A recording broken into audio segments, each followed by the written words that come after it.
Hello all, very good morning to one and all. I welcome all of you to this series of this new Income Tax Act 2025. This is a series which will be taken care by our Sudhir Garu. He will walk through us section by section, clause by clause till the completion of Act. So this is the unique initiative which is taken by Vijayawada branch. So once we took this initiative, we have circulated the flyer to entire South India and also the other parts of India. We received huge response from our members stating that this is a very, very good initiative taken by Vijayawada branch. So I really accept this challenging, I really appreciate Sudhir Garu for accepting this challenging task, because it's not easy to decode the entire act section by section, clause by clause. So we really thank Sudhir Garu for accepting this type of unique initiative which will be driven by Vijayawada branch. So I really appreciate. So coming to Sudhir Garu, whenever for every dynasty there will be one famous poet, right? For our Vijayawada branch, wherever there is a requirement, wherever there is a gap, Sudhir Garu is the person who come and let's fill that gap. So by this few introduction words, I directly invite Sudhir Garu to take care of this act section by section and class by class. Thank you very much, sir. Please come, sir.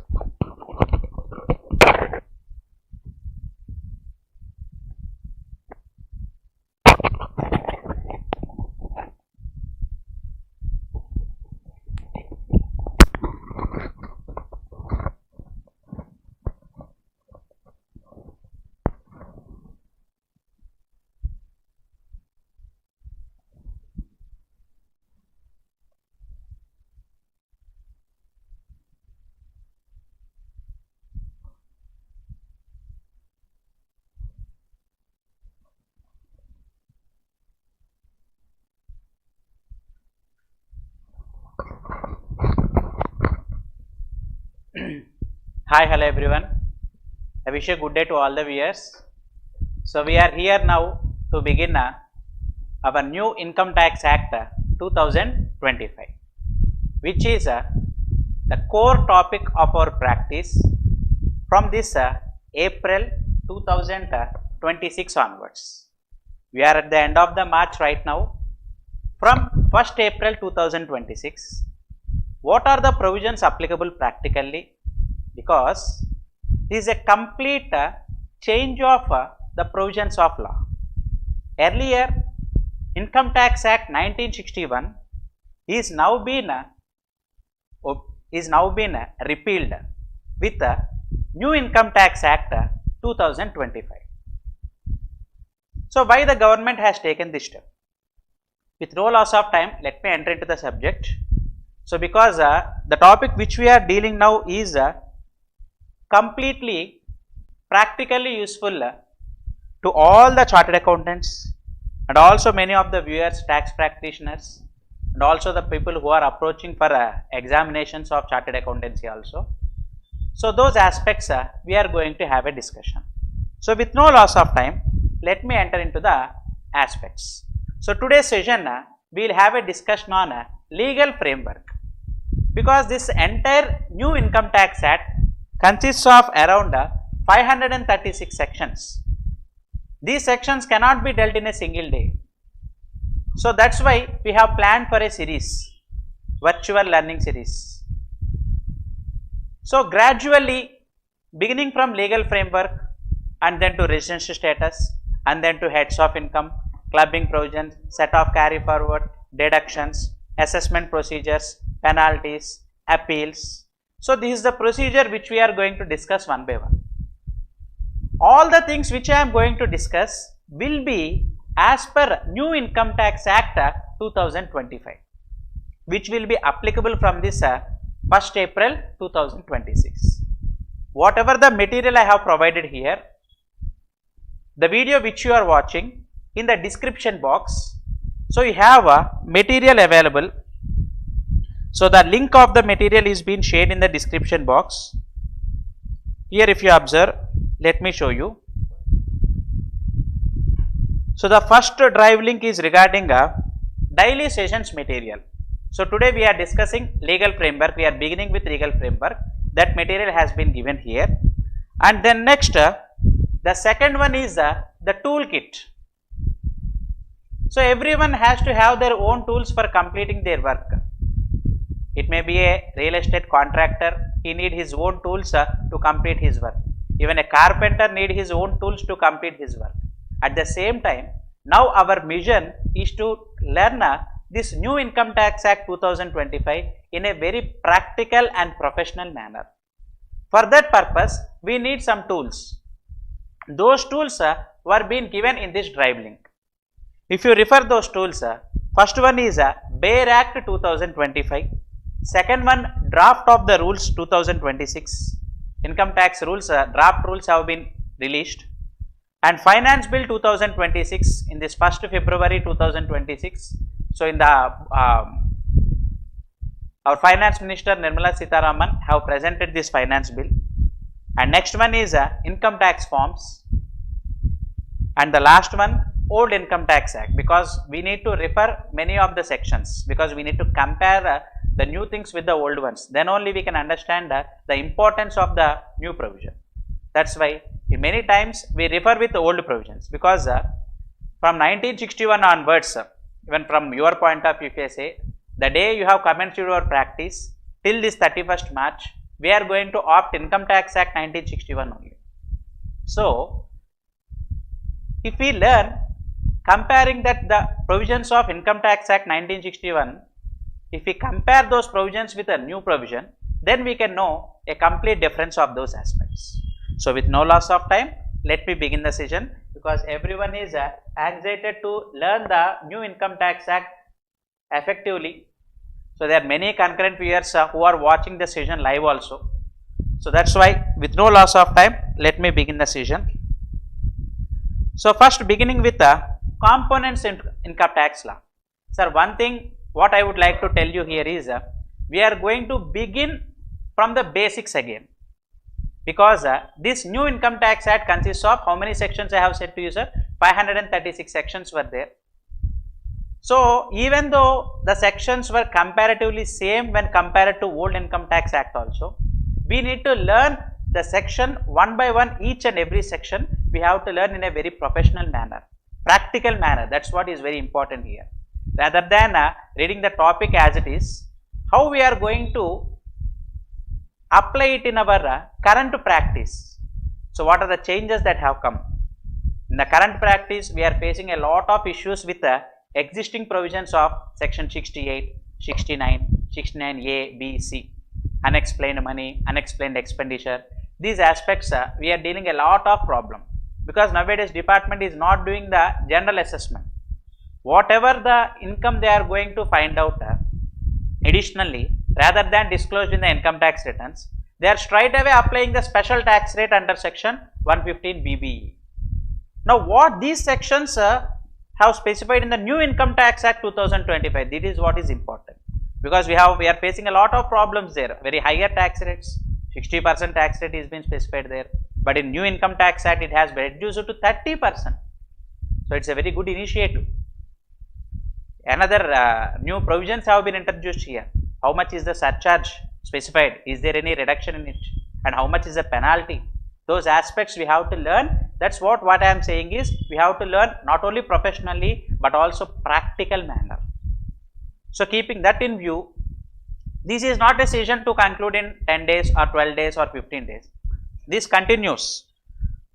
We have begin with the legal framework, and it continues with self-assessment, and then with the departmental scrutiny assessment or income escaping assessment or stretch assessment, and then to appeals. So these aspects will be continued, and any immunity from penalties and prosecutions in new Income Tax Act. So many things have been reduced. Coming to prosecution and also penalty proceedings, many immunities were given. So all the things cannot be learnt in a single day. So we have made a first step here. So now we are going to initiate with the income tax law. So our mindset has to be now here is we have to think ourselves as a student, because we are learning the law again. beginning from section 1. That's why. So convert your mindset as a student at the time of listening. After listening the topic, then we have to think it practically how it is useful in our practice. And then the queries which we are raising, which arise in our mind, any doubts which we are raising here. So we have chat box. In the chat box, live chat is there. There you can type your queries. For those queries, at the end of the session, I will try to answer those queries relating to the session. And if you have further queries, so below you are going to have a scrolling here, there is a ticker in which you are going to get my email ID and also WhatsApp number. So any queries regarding to these sessions, you can send WhatsApp or also email. So based on that, so I am ready to solve your queries. So with this brief introduction, now let me enter into the provisions of law. The first one is Income Tax Act 2025. So here if you observe, it extends to whole of India, which will come officially from 1st April 2026. So this is going to get effective from 1st April 2026. So what is the structure? That's what we are going to learn here. What is the structure? So here the structure is, earlier there are over 800 sections. So there are only 298 sections now. There are many subsections. So even if you see section 115 only, there are many internal sections, 115, BBA, BBE, like that there are many internal sections in those. So taking it into overall, there are more than 800 sections earlier. Now there were straight 536 sections, no ABC. So for every point, one section number has been given here. So there are 536 sections which are organized into 23 chapters and 16 schedules. This is a legal framework initially. So Income Tax Act is divided into how many chapters? 23 chapters. In that 23 chapters, we have 536 sections. Additionally, in Act itself, they have provided 16 schedules. Now let us discuss these things practically. Here if you see, this is a toolkit which I have given to you. So if you enter into this bare act, here you can find each and every one. If you see, this is the bare act. So which consists of in total 536 sections and 16 schedules. If you come to the ending, here if you see, schedule number 16 is given. All the schedules and all the sections we will learn, sir. So let me not hurry up. Let me discuss each and every section in a professional manner, which is practically useful in our practice also. So let me see how many sections were given. I have already said to you, there are 536 sections in the New Income Tax Act. So this is the last section if you see, section number 536, repeal and savings. So this section we are going to begin with this section actually. Here if you see, the material which I have shared to you here, at the end of this material if you see, so it was repeal and savings, because the old income tax have been repealed, that means replaced with a new income tax act. Then what regarding the existing provisions of law, existing assessments, existing refunds. So from which date this will be applicable? Even we have scrutiny time limit also. So now we are in March 2026. Till June 2026, assessment year 25-26 returns which we have filed can be selected for scrutiny. The time limit is till 30th June 2026. And coming to assessment year 26-27, which is to get concluded by this 31st March. So we have 12 more days, 13 more days to conclude this assessment year 26-27. For this assessment year 26-27 also, old act only will apply, that means 1961 act only will apply. This will be, for these cases scrutiny will be selected 30th June 2027. So after that only, then we are going to initiate the scrutiny assessments or best judgment or income escaping, whatever we say, under new provisions of law. So till assessment year 26-27, any notice we are going to receive, any proceedings the department is going to conclude, any reply we are going to give, everything will be as per new provisions or old provisions? Old provisions. As per Income Tax Act 1961 only we are going to do.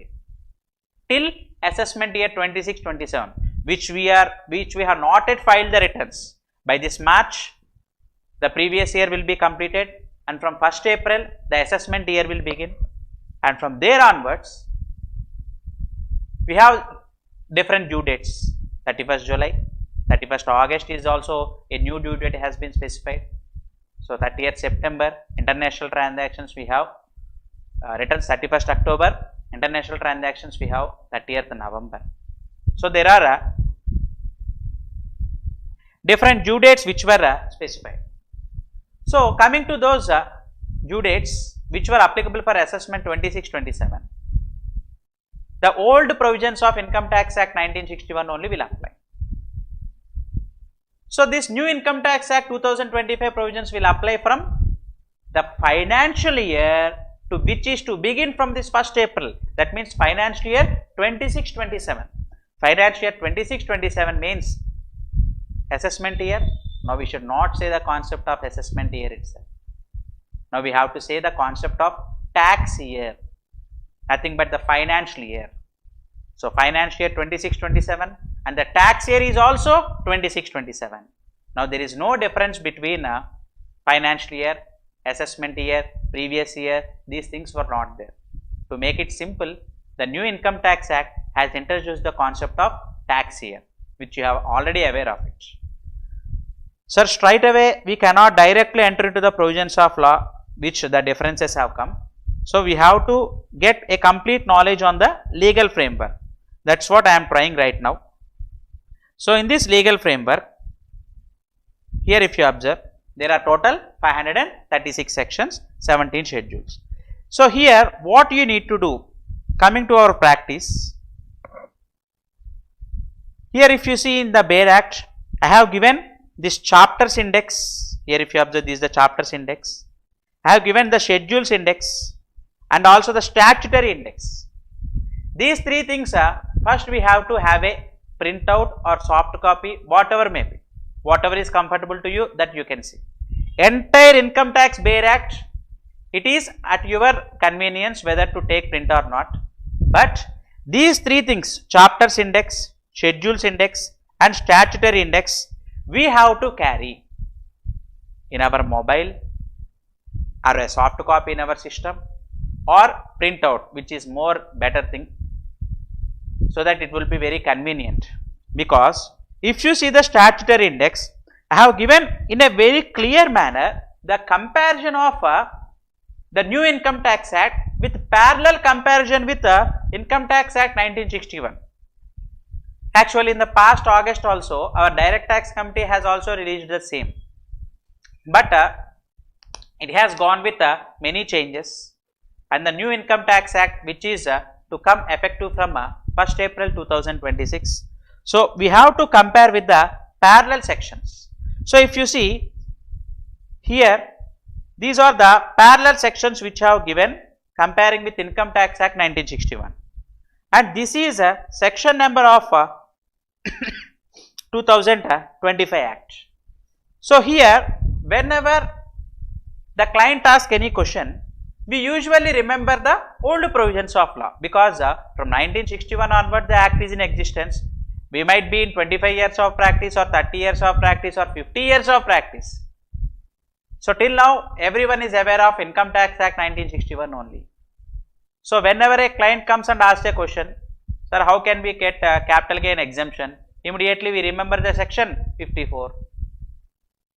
So when they ask any taxability regarding the business, immediately we remember charging section 28 of business or profession. So whenever they are asking exemptions or deductions, when they ask, immediately we remember 80C to 80U. So like this, So our mindset is completely towards Income Tax Act 1961. So if we have these comparable things, the parallel sections, if you have this one, easily you can know what is the new provision of law. If you see capital gains exemptions, section 54. So here if you see section 54 has been changed to 82. Section 54B has been changed to 83. Section 54D has been changed to 84. It was clearly presented here, so that whenever we get a doubt, now what is this new provision of law, because ITR forms also will get changed. Not this assessment 26-27, the next which we are going to file in this July, August, September, there is no problem, sir. It will be as per existing Income Tax Act 1961 only. But the next tax year 26-27, financial year 26-27, we should not say no assessment year. That's why I am only using the term tax year. So the tax year 26-27. So here if you refer, the income tax forms also are going to get changed. The new provisions of law only, the forms is going to, income tax forms will be from ITR 1 to ITR 7 only, but the contents, the section numbers will get changed. So that's why gradually, if we discuss each topic by topic, automatically the new section will be recorded in our mind. I begin the section with a number only, and at the time of discussing each provision of law, number of times I repeat the section, so the section number we get usually remembered. So old section or new section, anything we can answer, because usually as per our mindset, we resist to change. Usually change we don't accept, we resist. But the law has come into existence from 1st April 2026 onwards. Any suggestions we are going to give to our client, any tax saving technique we are going to introduce, everything we need to analyze basing on new Income Tax Act provisions only. And very more important thing in this new income tax provisions, mandatory anti-avoidance rules provisions of law has been specified. We might think it's a tax saving technique, but it should not be a tax avoidance. Anti-avoidance sections have been introduced. Earlier, mostly for international transaction provisions only it would be, but now in this new Income Tax Act, even domestic transactions were also mostly covered. If our ultimate intention of our transaction is to reduce the taxes, it should be one of the benefit. But if our ultimate intention itself is to reduce the taxes, anti-avoidance provisions will be introduced, and whatever the benefit we have taken, that will be taken out and tax will be levied. So what are those situations? Why that much stringent decision has been taken? Those aspects we have to have a complete discussion. So that's why, so listening today is not enough. So we have just begin now. So from here onwards, for a number of days, we are going to have a complete discussion of this new Income Tax Act 2025. Okay. So this one is the legal framework. So what I have given to you for complete reference is statutory index. This should be in our office. It might be a soft copy or a hard copy. This has to be, because the comparative section is very important to answer, even for our reference first of all.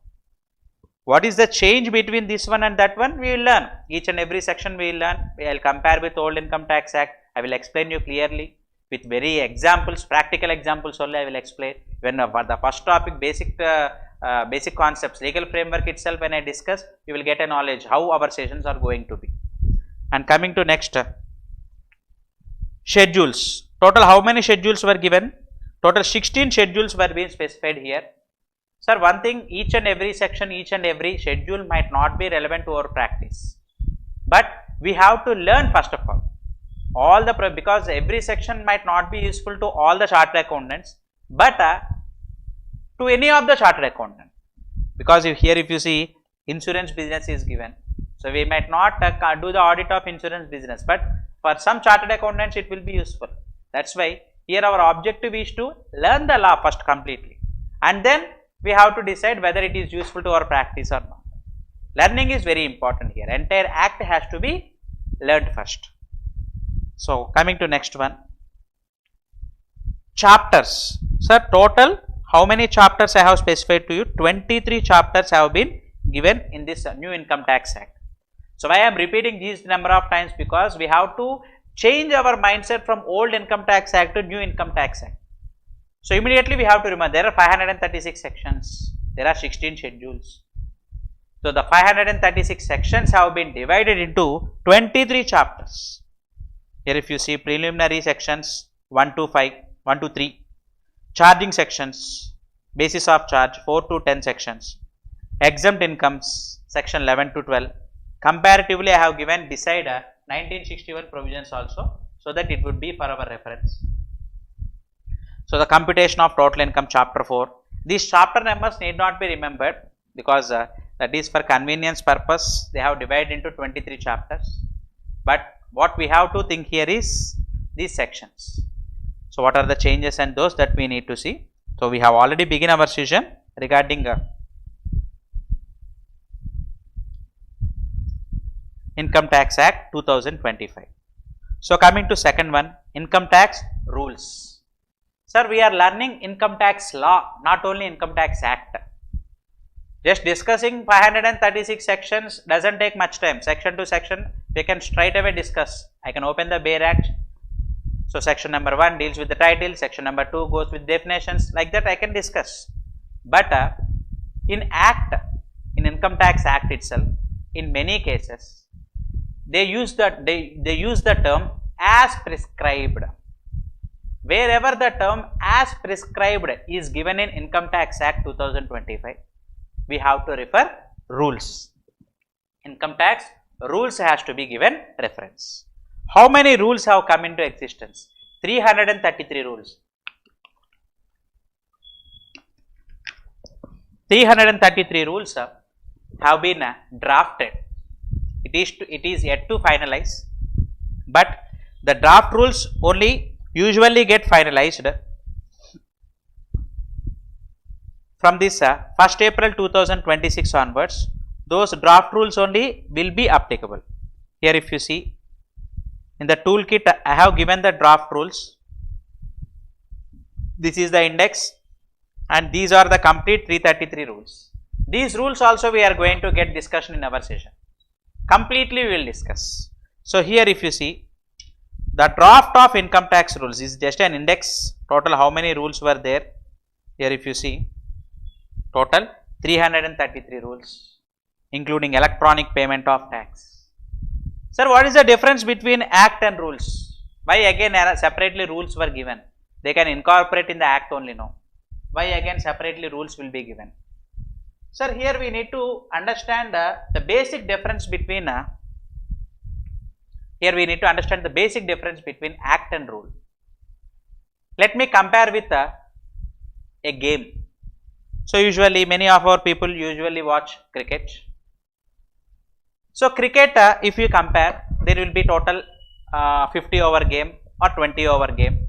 There is also test cricket. So for every over there will be 6 balls. So 11 players per team. This is nothing but comparatively act. The structure will be given here. But coming to rules, changes tournament wise. T20 tournament, there will be separate rules. IPL, there will be separate rules. If you see IPL, there will be impact player rules. Even for wide also there will be a review. Like that there are some special provisions in IPL. But in normal T20 international cricket, those will not be. Those rules were completely different. Power play rules and everything will be completely different. So that's why here if you see, in Income Tax Act also, what they will specify is what will be liable to tax will be specified. Just to file the return of income, section 263 in New Income Tax Act. Section 263 is the section which deals with filing of our return of income. What we usually say is section 139 in Old Income Tax Act. In New Income Tax Act, it was section 263. So even I need to get completely discussed regarding New Income Tax Act only. That's why I am repeating again and again. So this section 263, the New Income Tax Act has specified to file the return of income, within the due date. The due dates have been will be separately notified. But how to file? Electronically we need to file, through digital signature or through EVC. In which form we need to file? Those will not be specified in the act.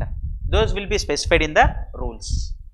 Such rules, how many rules were given? 333 rules have been given in this new income tax rules, which will be applicable from this 1st April onwards. Coming back to our legal framework, the act continues to empower the central government to formulate the rules. So, central government is only going to formulate. The draft income tax rules were released in February 2026. So, it is going to replace the 1962 version. The draft rules consists of how many rules, sir? 333 rules. So, we are going to discuss 536 sections, 333 rules and also 16 schedules. These aspects we are going to discuss. In act, wherever the term as prescribed is given, where it will be prescribed? It will be prescribed in income tax rules. If you see, if you remember, agricultural income is exempt under section 10 of Income Tax Act 1961, but now it was 11 in new Income Tax Act 2025. They have given a separate schedule for exempt incomes, where they have specified that agricultural income, the tax rate is nil. But what happens if we have composite income? That means we are doing both agriculture and also business, growing and manufacturing tea, growing and manufacturing coffee. Not only this one, we are cultivating mangoes, and out of the mangoes we are extracting the mango juice also.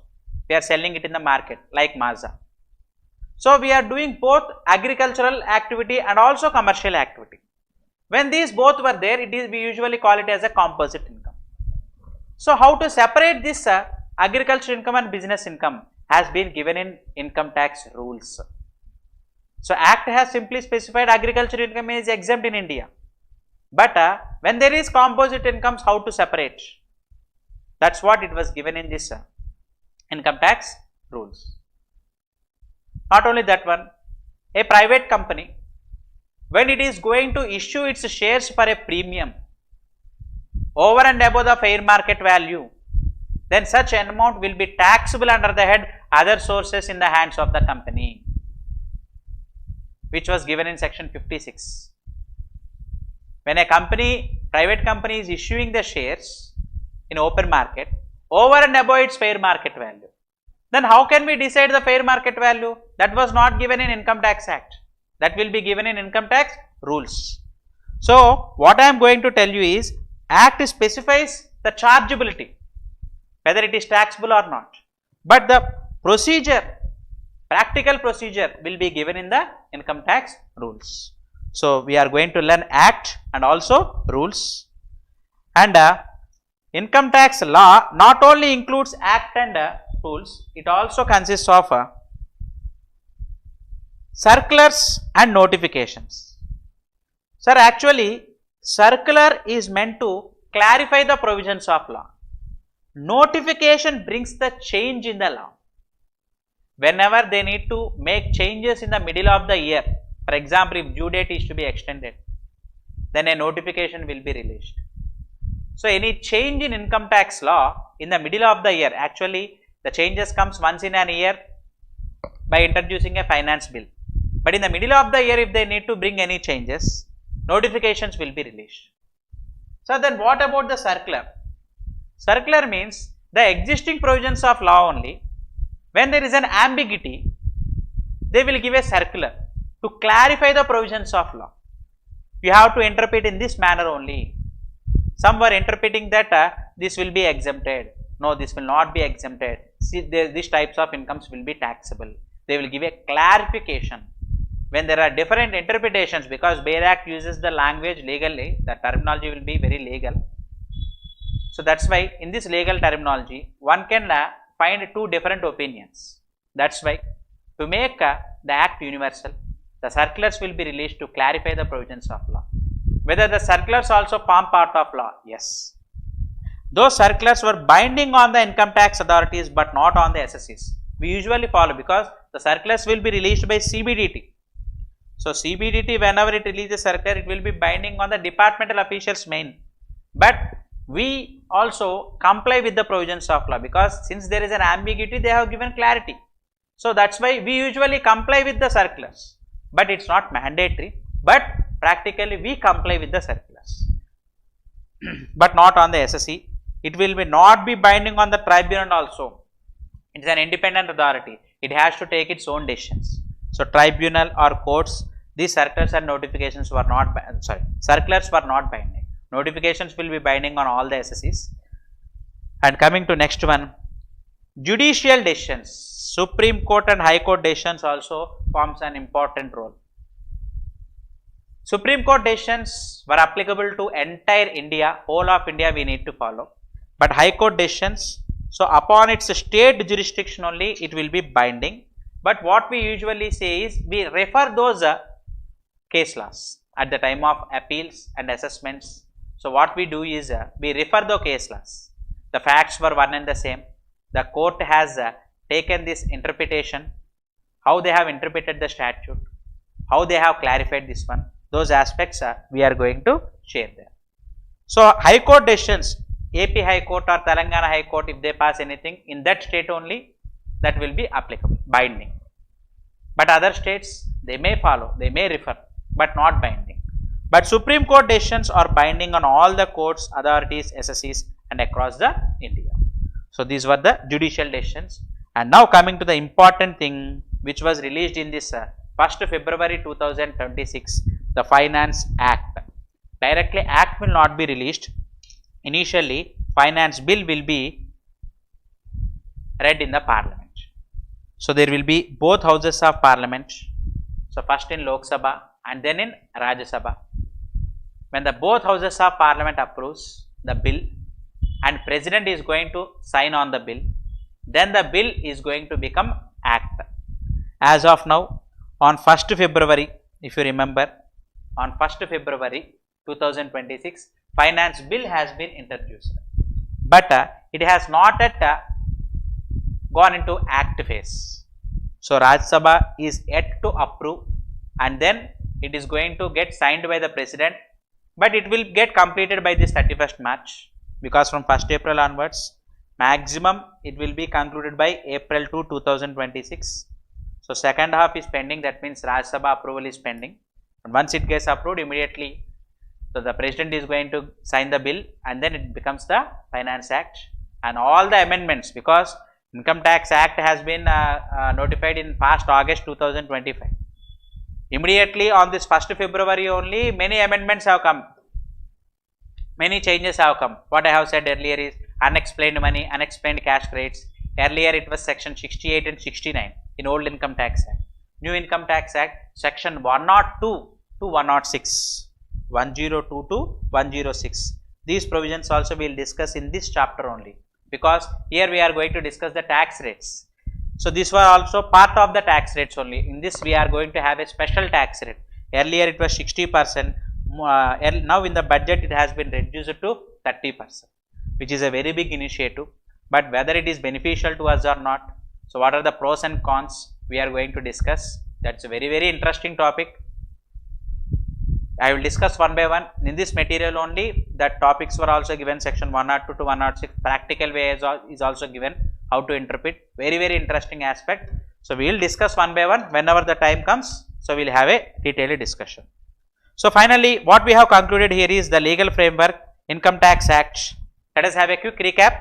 So Income Tax Act consists of 536 sections and 16 schedules. These 536 sections were divided into 23 chapters. Annual Finance Act, every year the changes in the law comes by way of Finance Bill, it will get converted into Act. And income tax rules, 333 rules were being released. Circulars and notifications were also binding, circulars on the department and notifications on all the persons. And the court decisions, jurisdictional high court decisions and the Supreme Court decisions will be binding. So these aspects were being completed. So with no loss of time, let me continue. So whatever is given in this material, it will be the provisions of new Income Tax Act only. If you see the person definition, earlier it was 2 subsection 31. But now it was 2 subsection 77. There is no change. Person definition, whoever has the earning capacity, whoever can earn the income have been given in person definition. Those person will become the assessee whenever the liability to pay tax arises. Whenever it increases more than a basic exemption limit if we earn, then the person will become the assessees. All the persons might not be assessees, but all the assessees are persons. So coming to person, if you see individuals, these all the persons are, the tax rates will be discussed in this legal framework only, along with surcharge also. While discussing this surcharge, there will be some special tax rates in case of long term capital gains and short term capital gains. In our practice, sir, past year returns, assessment year 25-26 which we have filed, many of the assessees have done the transaction in shares in which the short term capital gain has arisen. Very practical aspect which I am discussing now. So, short term capital gain under section 111A, a special tax rate have been specified there. So, 20% special tax rate have been specified there. But out of that one, if we have only that short term capital gain, can we claim rebate under section 87A against that short term capital gain? Yes, because there is no express provision in law, specifically, expressively, no specific provision have been given in law that against short term capital gain under 111A, we cannot claim 87A rebate. Against long term capital gain, section has been specified, but in short term capital gain, they didn't specify. So that's why our softwares, whatever we are following, it has given rebate under 87A against the short term capital gains under 111A. But department at the time of processing the return under section 143(1), they have raised the demands. Rebate under 87A you cannot claim against the special tax rates. The intention of the law is to separate, it's not to give rebate against the special tax rates. Even though it was not specifically given, we don't allow the rebate against section 111A. Many of the assessees we have received demand. Many of our chartered accountants have applied for appeal to the commissioner appeals, they have won there. And some of the commissioners have not given approval, they went for tribunal, there they have won there, because there is no specific provision in law. Now we are going to get a clarification, because the new income tax act should not be like that a vague thing whether to tax or not. It has to give a clear provision whether can we claim the rebate against short term capital gain or not. We will discuss, sir. In this session only we will discuss. In this material I have given you completely. We will have a discussion. We are just in the beginning, the first step only we are right now. So, individual, HUF, Hindu and family, these provisions also will have a complete discussion, sir. So, many persons till now also they are thinking HUF as a partnership only. Family members doing a business HUF, that is not the provision. HUF, there must be ancestral property. Property might be ancestral business also. Ancestral house property.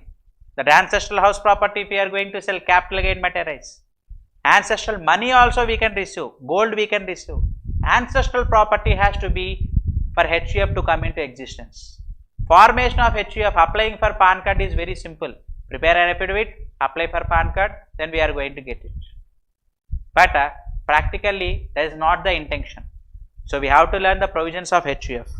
And then, association of persons and body of individuals, where there is no separate deed.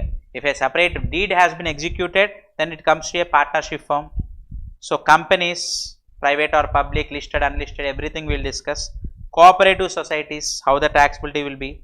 Local authorities, there are many exemptions for local authorities, but there will be some commercial incomes which will be taxable. Those aspects we will discuss. And artificial judicial person like temples, trust and political parties. So, these are the person definition. So, with no loss of time, let me enter into, because there were many quite interesting provisions to discuss.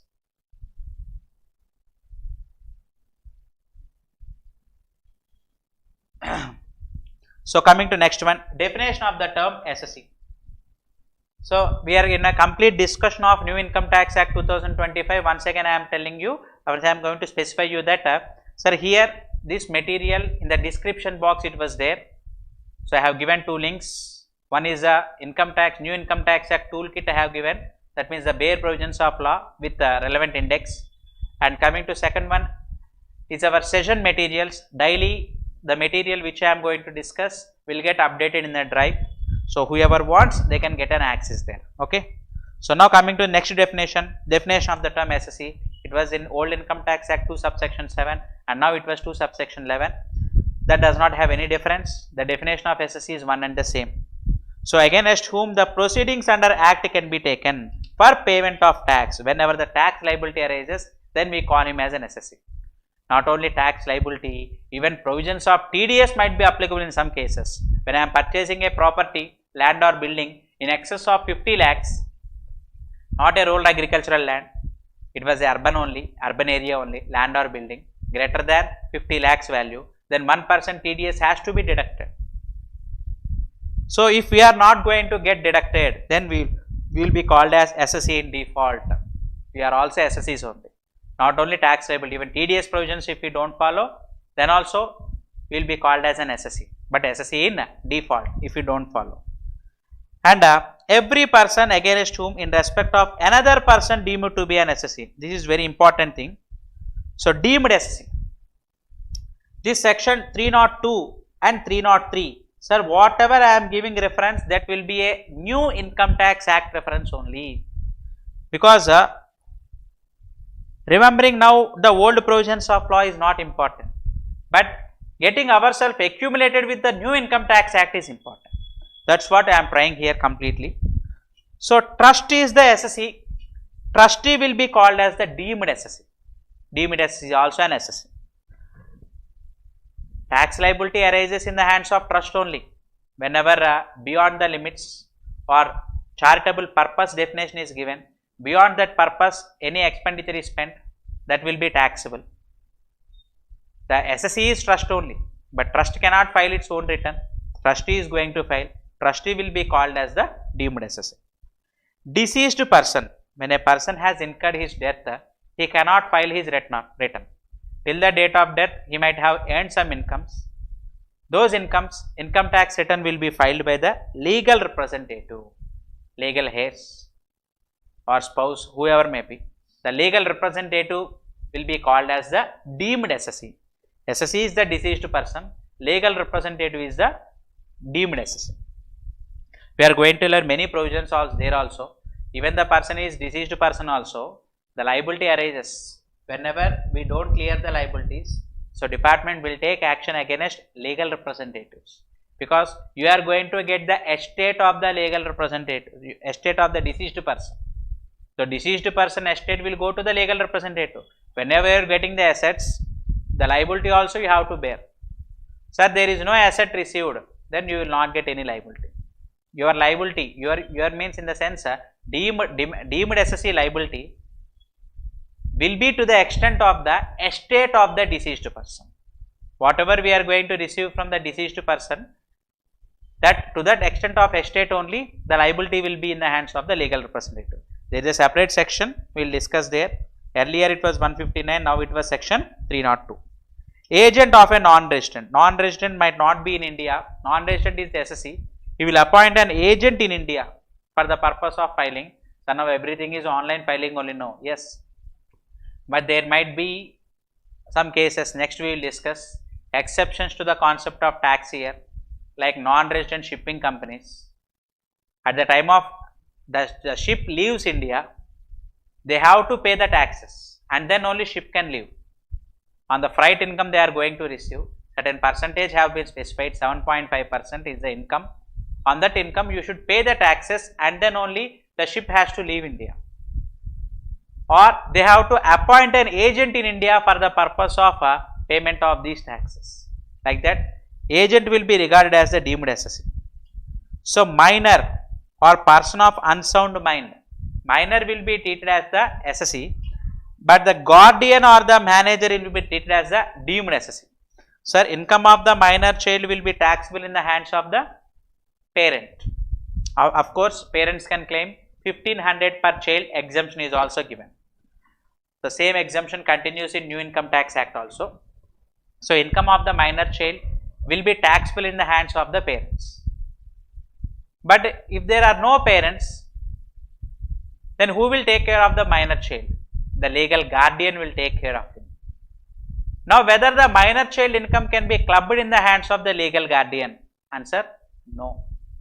When there were parents, we have to club in the hands of the parents. When there are no parents, it will be taxable in the hands of the minor child only. We usually think that it should be clubbed in the hands of the legal guardian. No, that is not the provision. Here, legal guardian is just a deemed assessee. Minor person is the assessee. There are some exceptions where self-generated income, if minor earns any income out of his own talent, like child artist, etc., those will be directly taxable in the hands of minor only. This will not be clubbed. Those provisions also, in clubbing provisions, we will have a discussion. The properties in disputes, the court will be treated as a deemed assessee. Or court will appoint a trustee to manage those provisions, or a separate receiver will be appointed. They will be treated as a deemed assessee. For the properties which are in dispute, the rental income or any other income received from such property will be deposited in a separate bank account maintained by the court. And out of the income arising, the tax liability also should be paid.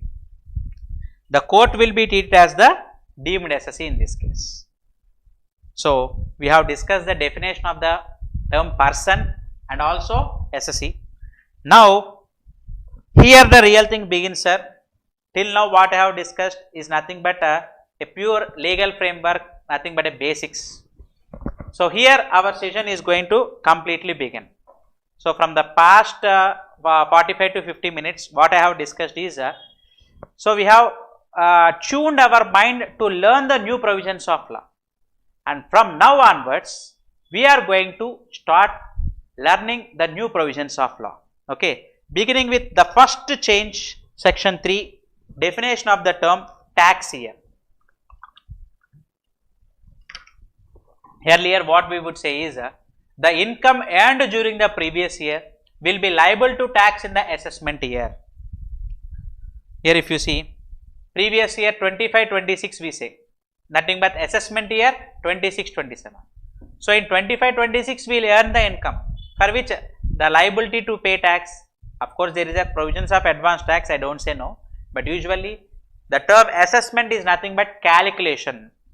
Initially we make an estimate, but the real income which we have earned, the calculation, assessment we will make in next year. That is why that will be called as assessment year. There are 2 years there, previous year and assessment year. All the due dates and the selection of scrutiny due dates, income escaping assessment selection due dates, everything referred to assessment year. Even maintenance of books of accounts 44 AB, we maintain 44 AA, sorry. So, there we will maintain books of accounts for 6 assessment years. But now the term assessment year has been taken out. Now there is no concept of assessment year. Now here we are using the term tax year. So then what we will call the year which comes after the tax year? We have to say it as subsequent tax year, or the year succeeding the tax year. Those terms only we have to use. So we are not going to anyway refer to assessment year from now onwards. We only use the term tax year. If I want to use the term next to the tax year, I will use the term succeeding tax year, or the year subsequent tax year, whatever might be. So that's why there is a we have started with the discussion of new provisions of law. The changes we are going to discuss more practically. So here we are using the term tax year. Even IT return. Here comes a small confusion, but let me clarify. IT return.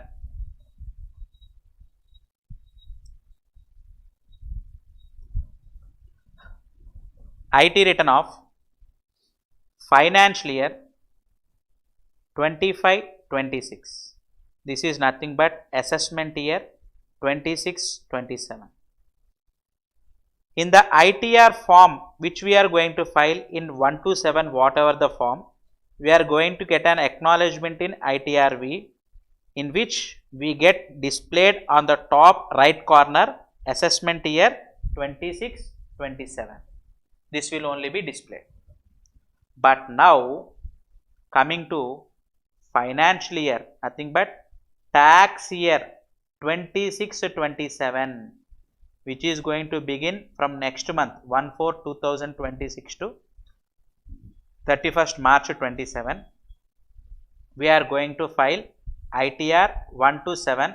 Forms are not going to get changed, but the content in the form, section numbers of the in the form will get changed. That's why we are learning the new provisions of law. Here we are going to get ITRV, in which tax year 26-27 will be displayed.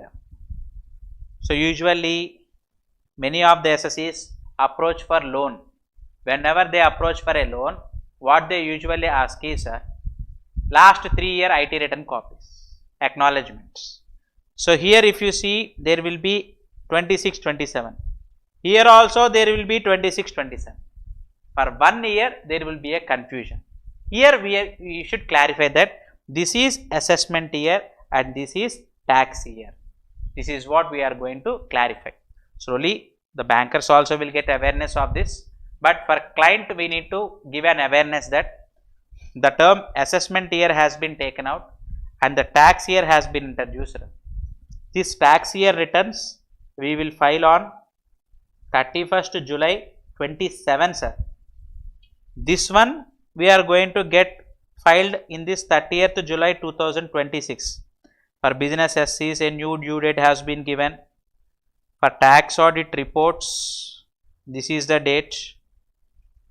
For tax audit return filing, this is form 3CB, 3CD, but IT filing 31st October, and then international transactions 30th November 26. Here comes the quite interesting topic. Tax year 26-27, 31st July, business SCs 31st August, tax audit report due date 30/9/2026.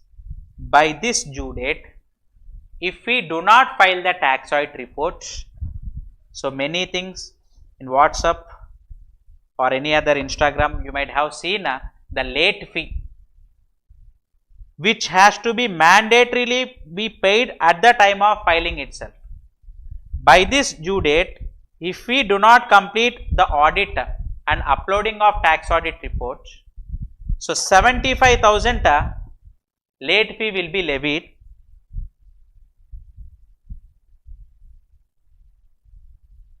By 30 days, that means by 30 October 2026 also if we do not file, then 1,25,000 late fee has been specified.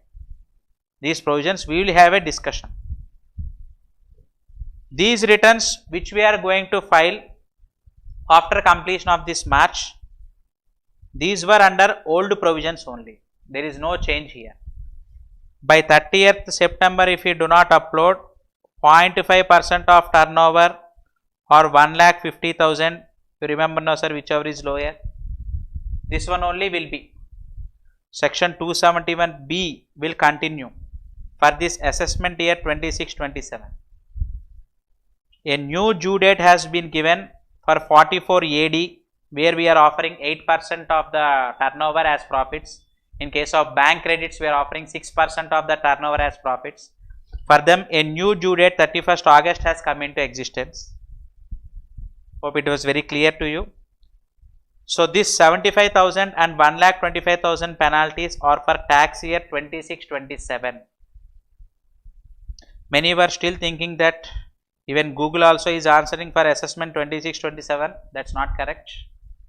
It is for tax year 26-27. Because these were applicable from the year which was commencing from 1/4/2026. Here whatever we are filing in this ITR form, old section numbers only, 1961 provisions only were being specified. Hope it was clear. So with no loss of time, so let me continue.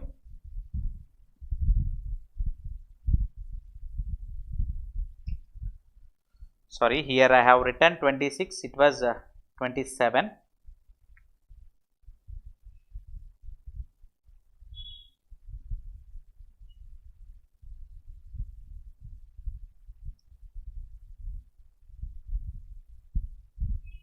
So it was 27.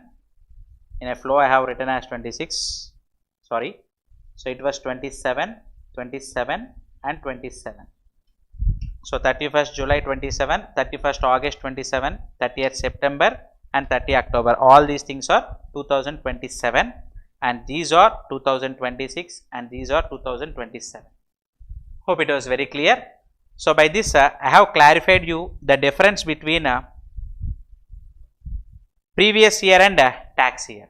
So previous year, sir, all the aspects I will have a discussion, sir, even capital gain tax rates and charging of maturity of insurance policies. There were many changes compared to the old Income Tax Act. So wherever applicable, the most important Supreme Court case laws also will be discussed, which will be very useful to us. Everything will be discussed in the session, sir, but it takes time. So not in one session we can have a complete discussion.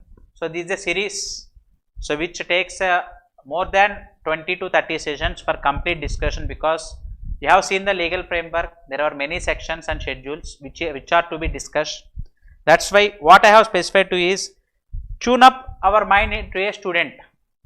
Think yourself as a student and tune up into the mind, and then the provisions which we are learning here, let us apply it practically. Okay, that's what we need to get in here. So coming to the logic. You earn in previous year, you get assessed in assessment year. Here you earn in tax year and file the return of that specific tax year. Here we use the term subsequent tax year or the year succeeding the relevant tax year.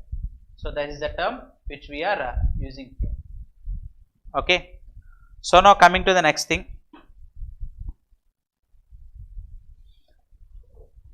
In Act, Old Income Tax Act 1961, always there is reference to previous year or assessment year only. But here, in all the cases, only one term, tax year, will be used. So mentally what we are seeing here is, in assessment year 26-27, I am paying tax for previous year 25-26. Here I am paying tax for the year 2026-27. Whenever you say, simply we use the term tax year only. Next, here confusion level is high, because many people even now they confuse regarding assessment year, but now here there is no confusion, because everywhere we use only one thing here. So hope this is very clear to you. And one thing, let me clarify you once again, that the provisions of law which we are discussing here, the concept of assessment year 26-27, that means previous year 25-26, which we are going to file returns 31st July 2026, 31st August 26, 30 September 26, 31st October 26 and finally 30 November 26. These are the due dates.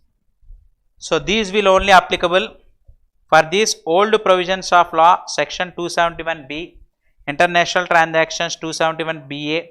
These provisions only will be applicable. New law, new income tax law will not be applicable for these ITR forms. Coming to tax year, which is to begin from this April. This tax year returns we will file on 2027, 31st August 27, 30 September 27, 31st October 27 and 30 November 27. For these only, the late fee here, of course, for IT returns below 5 lakhs 1000 rupees late fees, above 5 lakhs 5000 rupees late fees, those were same in this new income tax act also. Revised return which is to be filed before 31st December, no late fee, but after 31st December if we file revised return, 3 more months time has been given, for which additionally late fee 1000 or 5000, whatever is applicable. Below 5 lakhs income 1000, above 5 lakhs income 5000 late fee to be paid for revised returns also. For revised returns, before 31st December if you file, no late fee. After 31st December if you are going to file revised returns, then this late fee is to be paid. And by this date, if you do not file tax audit reports, 75,000 late fee has been specified, which is mandatory to be paid by the Assessee, not by the chartered accountant. Assessee has to bear within the time. It is the client responsibility to get audited with a chartered accountant. So this will be paid by the client only if the audit has not been completed. From here onwards, within 30 days, if they do not file, 1,25,000 late fee has been specified. The relevant section numbers, everything. In the ongoing sessions, we will have a discussion. So hope that everything is clear till now. Now let me continue the further provisions. Very, very important thing, the charging section. Charging section is very important. Even for every head of income also, charging section is important. The charging section only clarifies on which provision the tax will be levied, on which income tax will be levied, and at which tax rate. These two are the basic features of charging section.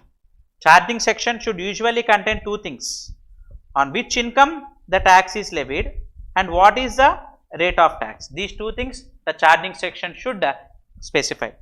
So section 4 of Income Tax Act 2025, even old Income Tax Act also same section, but the terms have been changed here. Rates will be prescribed in Annual Finance Act. Our next discussion is regarding this rates only. The tax rate will be discussed. The total income of the tax year, here if you see the term has been changed.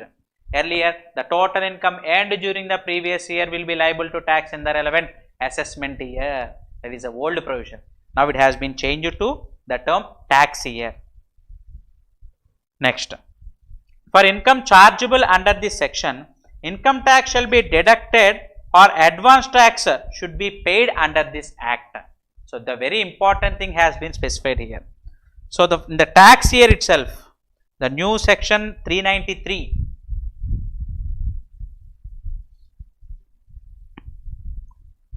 the new section 393 deals with the provisions of TDS. From this 1st April 2026 onwards, whenever the liability to deduct TDS arises, it might be on salaries, contractual payments, partners remuneration, so auditor fee, whatever may be. From this 1st April 2026 onwards, TDS should be deducted as per New Income Tax Act 2025 only. Section 393 has given tables. Tax rates were usually the same comparing to the old provisions of law. No changes have been come here. So section 393 has specified the tables. So in these tables, what they have specified is the rate of TDS and the limit beyond which tax has to be deducted. Separately, we will discuss a chapter TDS and TCS, which will be discussed before this 31st March only, because from the 1st April onwards we have to apply in our practice. That's why I will discuss the topic TDS before this 31st March. So here the rates of tax have been specified. So 1/4/2026 onwards, we have to apply new provisions of law. That's what have been specified here. Let me continue. Even advance tax also, even though the tax year income will be calculated in the subsequent tax year, that means 26-27, how much we have earned will be calculated in 27-28, but based on our estimations, we are liable to pay advance tax.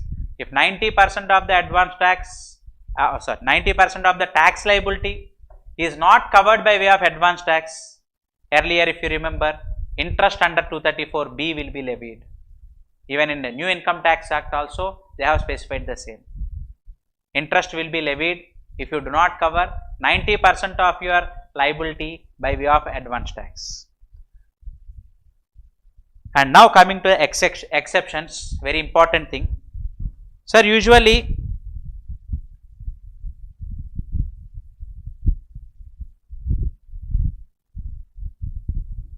whatever we are earning in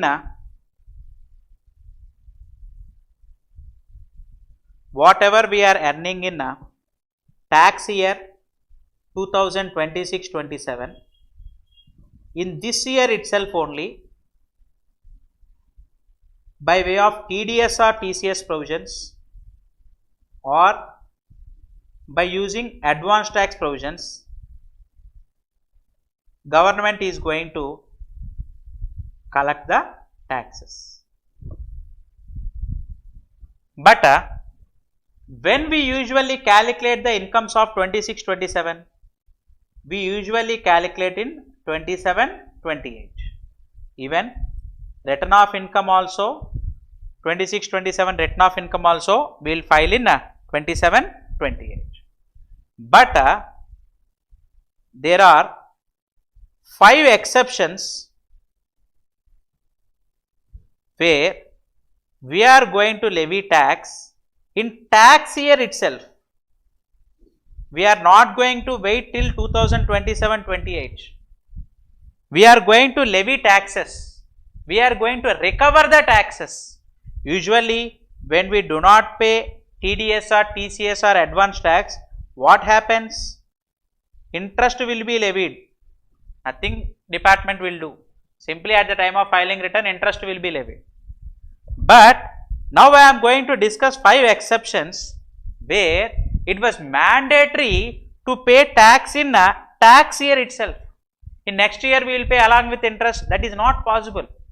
There are 5 exceptions which have specified that the income earned in the tax year will be liable to tax in tax year itself. There is no wait till the subsequent tax year. Sir, what are those 5 exceptions? Why those have been implemented? With relevant practical examples also were given in material itself. We will have a complete discussion. So, beginning with the shipping business of a non-resident. Sir, here I am using the term non-resident. A ship has come to India. Okay, there is no problem. But here some goods have been to be transported from India to outside India. That means some freight has been received in India. On the freight which you are receiving in India, you are liable to pay tax here. But whenever the ship is going to leave India, again there is no scope that a ship will come back. That is why in the tax year itself, we are going to levy tax on that non-resident shipping business. An example I have given to you, which was very easy to understand this aspect. Let us assume a shipping company in Norway is not having any branch in India. Sir, if any branch is there in India, then whenever there is a permanent establishment in India, then we can wait till the tax year, completion of tax year. Whenever there is permanent establishment, to that extent of branch profits. So, since there is an establishment in India, so we are going to wait. But when there is no branch office, no permanent establishment in India, then for that shipping company, we are not going to wait here. If you see, one of the cargo ships named Northern Star, this is just an example, sir. Visakhapatnam port, it has come on June 10, 2026. Even my examples also, if you refer, 26-27 is only given here. So, the ship loads 50,000 tons of iron ore to be delivered to Japan. That means now the tons were going from India to Japan, 50,000 tons. Here the freight is 2 crores have been specified here. 2 crores is not the profit, 2 crores is the gross receipts. Out of this 2 crores, 7.5% has been given in section 316. All the sections were New Income Tax Act sections only, sir. What is the charging section? 4. It has 5 exceptions. First exception is section 316. What this section has specified is 7.5% is the deemed profit. That means which comes to 15 lakhs. Before departure itself, master of the ship must file a return of income. Sir, here return of income means not ITR 1 to 7. A separate statement has been specified here. In that statement, they have to write the freight amount which they have received. On that freight amount, 15 lakhs is the deemed profit under section 44B earlier. Now it was section 316. Even at the time of my explanation also, I am also getting old sections. I tried to say just now 44B, but actually we have to get tuned to new Income Tax Act provisions. It was section 316, which have been specified that 15 lakhs is the deemed profit. In this 15 lakhs, if it is a company, if it is a foreign company, so the tax rate have been specified 35%. Earlier it was used to be 40% tax rate for foreign companies, but it has been reduced, sir. So it was 35% tax rate. If it is an individual business, based on slab rates we are going to levy.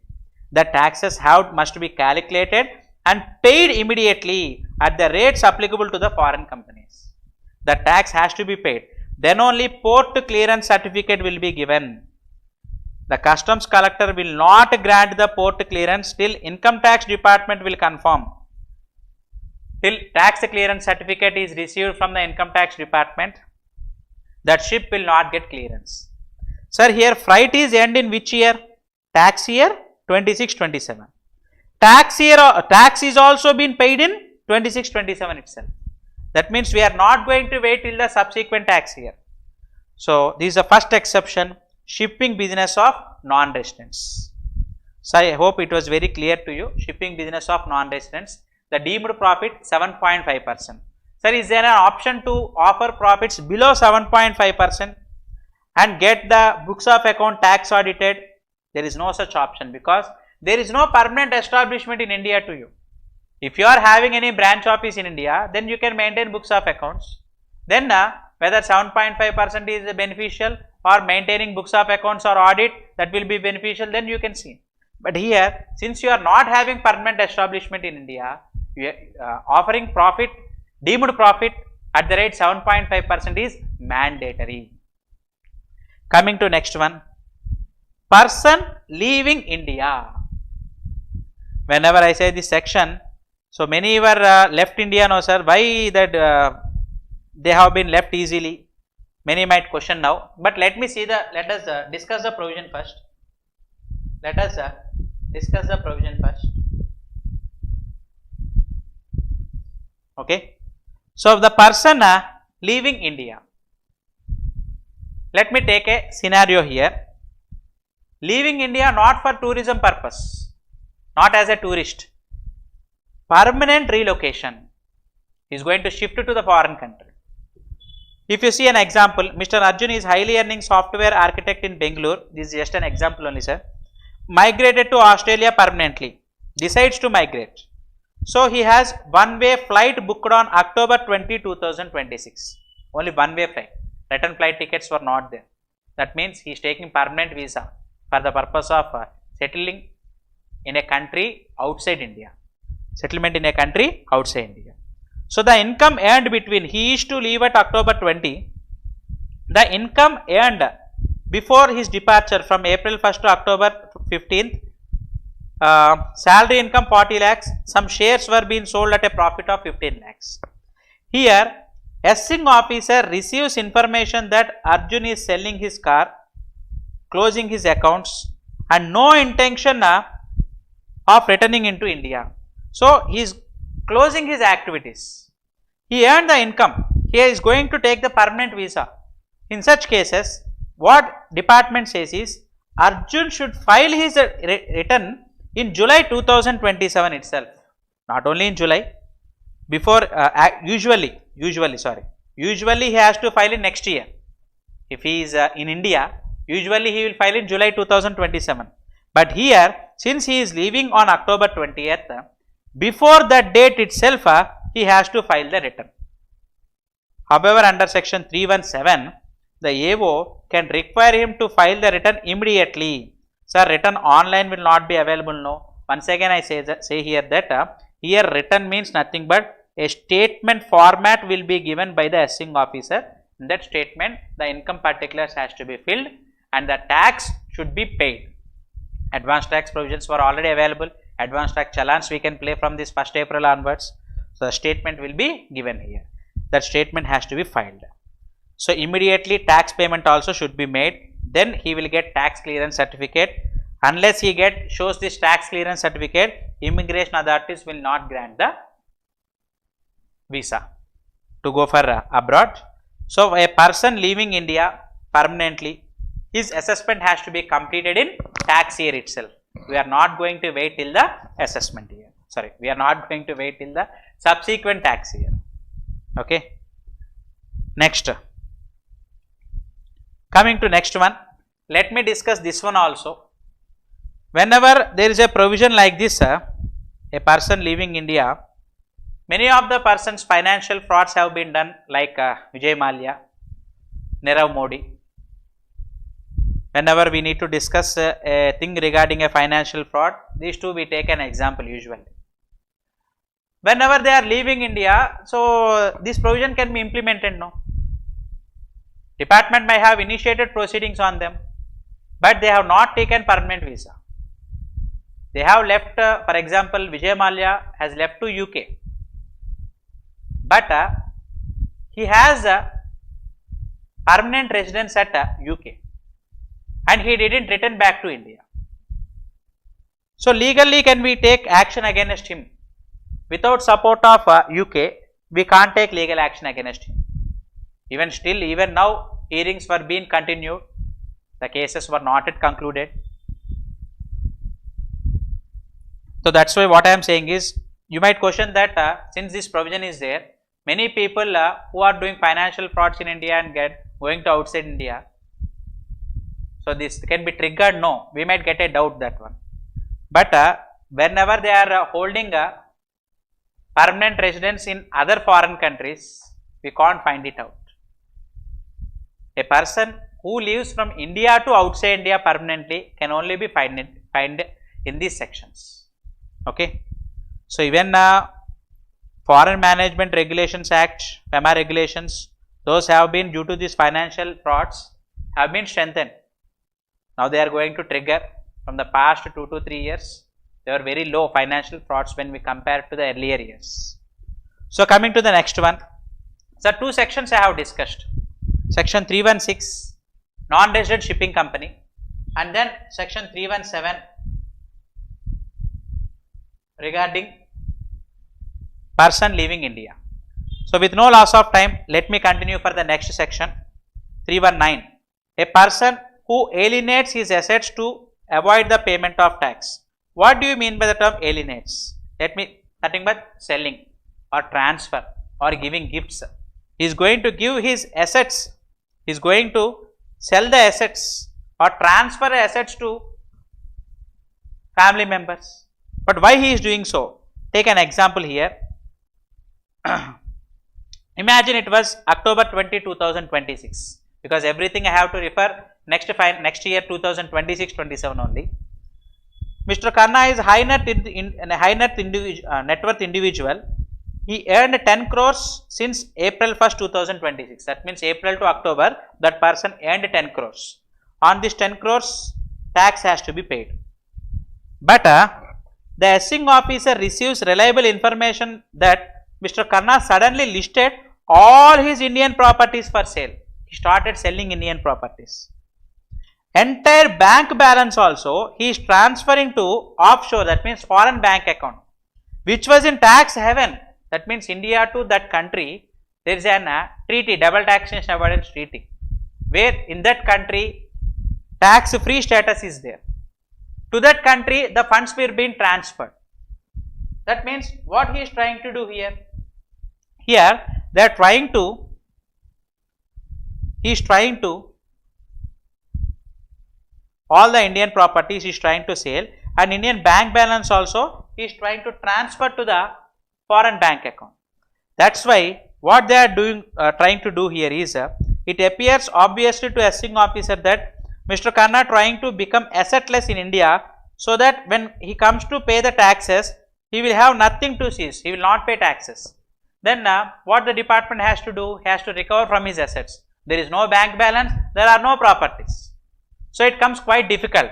That's why what the department will do here is, whenever he starts selling properties, the assessing officer has information, that is also reliable information, that he has earned 10 crores. So, immediately they will ask him to pay the taxes first. Nothing but advance tax. Pay the taxes first. Assessing officer does not wait until the end of the tax year. He invokes a section 319. In the tax year itself, officer will initiate the levy of the taxes. He calculates the Kanna's total income from April 1st to October 20.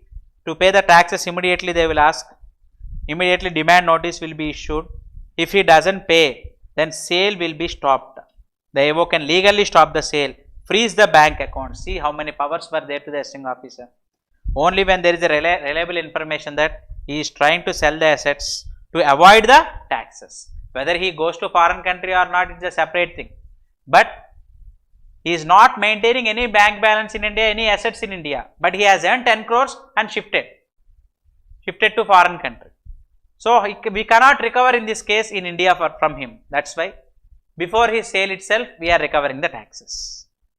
If he does not do so, we can recover out of the assets sale also. Even year is not completed, filing return is not done. Even in that cases also, concept of preserving the resources. So here we are going to collect the taxes in tax year itself. Now coming to any association or joint venture which is to be dissolved in that year only. Sir, association or joint venture means they do not have a separate partnership deed. There is no existence. Once the purpose is completed, that association will get dissolved. Whenever the association or joint venture is going to get dissolved in the same year, then what we are going to do is, for that association profits, we are going to levy taxes in tax year itself.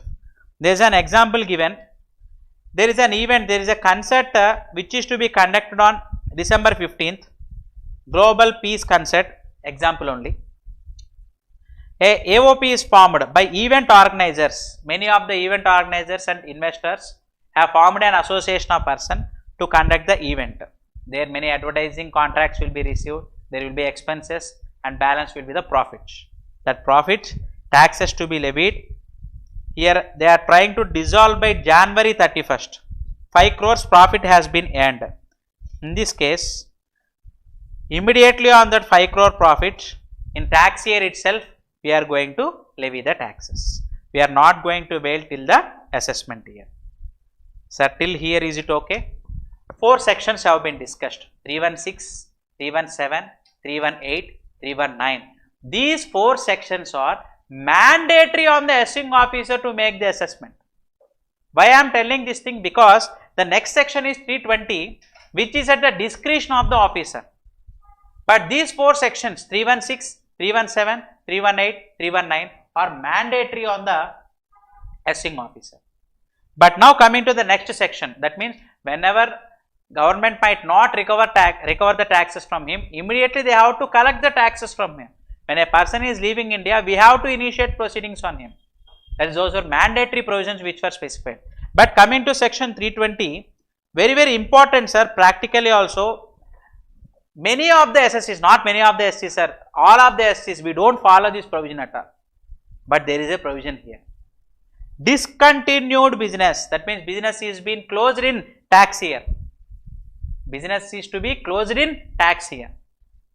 Sir, for example, by August 25th, 2026, business is to be closed. What we usually do, sir, whenever there is GST license, we will cancel it immediately. So, business is closed, we will say. From income tax perspective, it may be an individual, partnership firm, whatever may be, company. Whenever you are closing your business, whenever you are discontinuing your business, then what you need to do is, owner has to intimate within 15 days to the assessing officer that business is being closed. No person, no, even our clients also, many of the persons will close the business, but we never intimate the officer. But usually there is a provision which has been specified that within 15 days we have to intimate the assessing officer. This was been given in this section 320. Existing also section 176, sir. Old Income Tax Act 1961, 176 has specified the same. Okay. So, the assessment under section 320, AO can choose to tax the income earned from April 1, 26 to August 15, 2026 immediately in the same tax year. But this is at the discretion only, because here only business is discontinued, but assessee, his business might be discontinued, but he might earn other incomes like house property, capital gains or other sources, salary, etc. Assessee is not leaving India. Here only business is been discontinued. He is a reputed assessee only. From the past 10 years, there is no tax evasion, no outstanding demands in income tax portal. So, even though he is discontinuing his business, he will pay taxes promptly. If assessing officer is of such view, then he will not initiate the proceedings under this section 320. He will never initiate the proceedings under this section 320. It is at the discretion. It is at the discretion of the officer. Based on the assessee, they will take action or not. It depends on the assessee track record regarding this taxation. So, if AO issues a notice, then within 7 days, they have to complete the assessment. Okay. Coming to the partnership firm, then this section has come for discussion, section 320. Whenever partnership firm is dissolved and later after dissolution, any sum is received. Since firm is dissolved, when any bad debts were recovered, for example, in this partnership firm already 5 lakhs bad debts expenditure is been claimed. Later, upon court case or something, whatever may be, firm is also dissolved. Later, we have received 4 lakhs out of this 5 lakhs. Now, this 4 lakhs will be received by the partners because firm is already dissolved. Now, partners will receive this 4 lakhs. Let us assume there are 4 equal partners, then 1 lakh each will be personally liable to tax in the hands of the partners. It will be personally liable to tax in the hands of the partners. Under the head business or profession only. Under the head business or profession only, this will be personally be liable. Not in the hands of the partnership firm, because partnership firm has already been dissolved. That's why the PAN might also be surrendered. That's why when PAN is also in existence also, what section 176, that means the new section 320 has specified is, whenever the dissolved firm in future the partners are going to receive, it will be taxed in the hands of the partners personally, not in the hands of the firm. If the business was discontinued part of the year, separate assessments will be made for completed tax period and partial period leading up to the shutdown. In case of a firm, any person who was the partner at the time of discontinuance can be served with the notice. So, discontinued business, sir. So, whenever it is at the discretion of the officer, first thing, when we are going to, a new thing which we have learned today is, when we are closing our business, within how many days? 15 days, we have to intimate to the jurisdictional income tax officer that our business is being shut down. Then at his discretion, whether to make assessment in tax year itself or wait till subsequent tax year, he will file return of income. No, there is no urgency. Who will decide this one? Assessing officer will decide at his discretion. So, by this what we have completed till now is charging section. Sir, we have already dealt with 4 sections of Act. Section 1, title, legal framework we have discussed. Section 2, definitions. Whenever we need the definition, whenever the topic comes, we will discuss the relevant definitions. Like previous year, assessment year we have learned. Section 3, tax year has been completed. Now, section 4, charging section, and its 5 exceptions were being discussed from section 316 to section 320. All these sections were referring to new provisions or old provisions, sir? New provisions of Income Tax Act 1961 only. Sir, since we are just initiating, this is our first session regarding this new income tax 2025.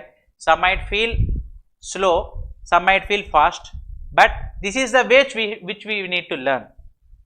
One by one, section to section, provision to provision, we need to add on.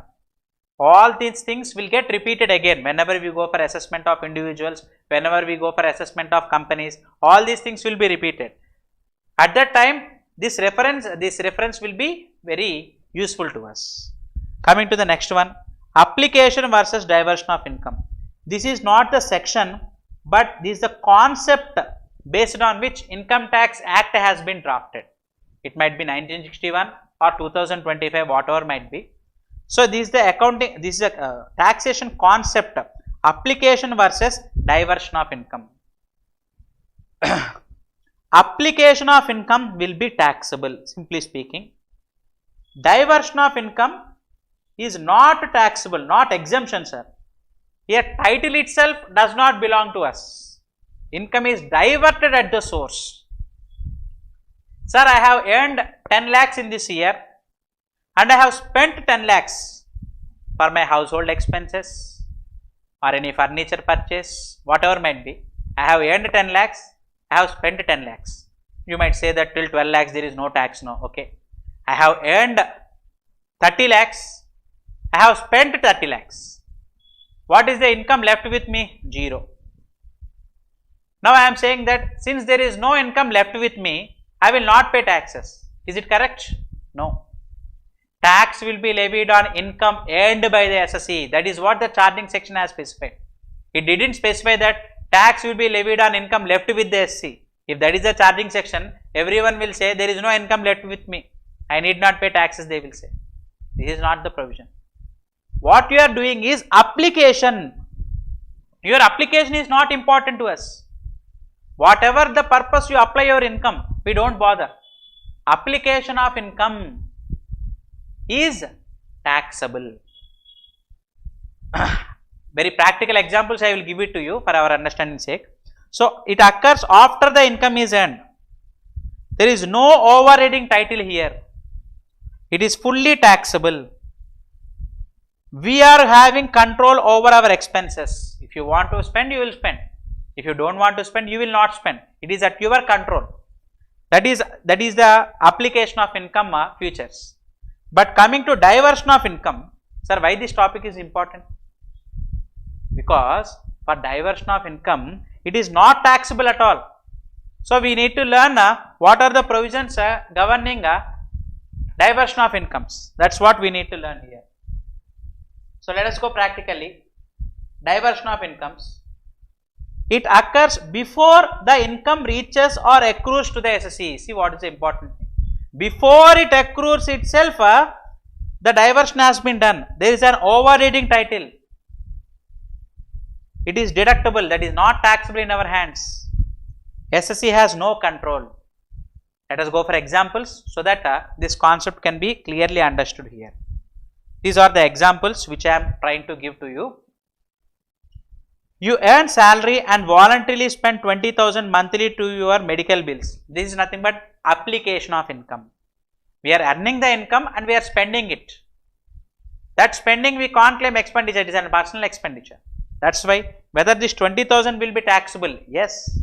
This is nothing but application of income. Sir, is it clear?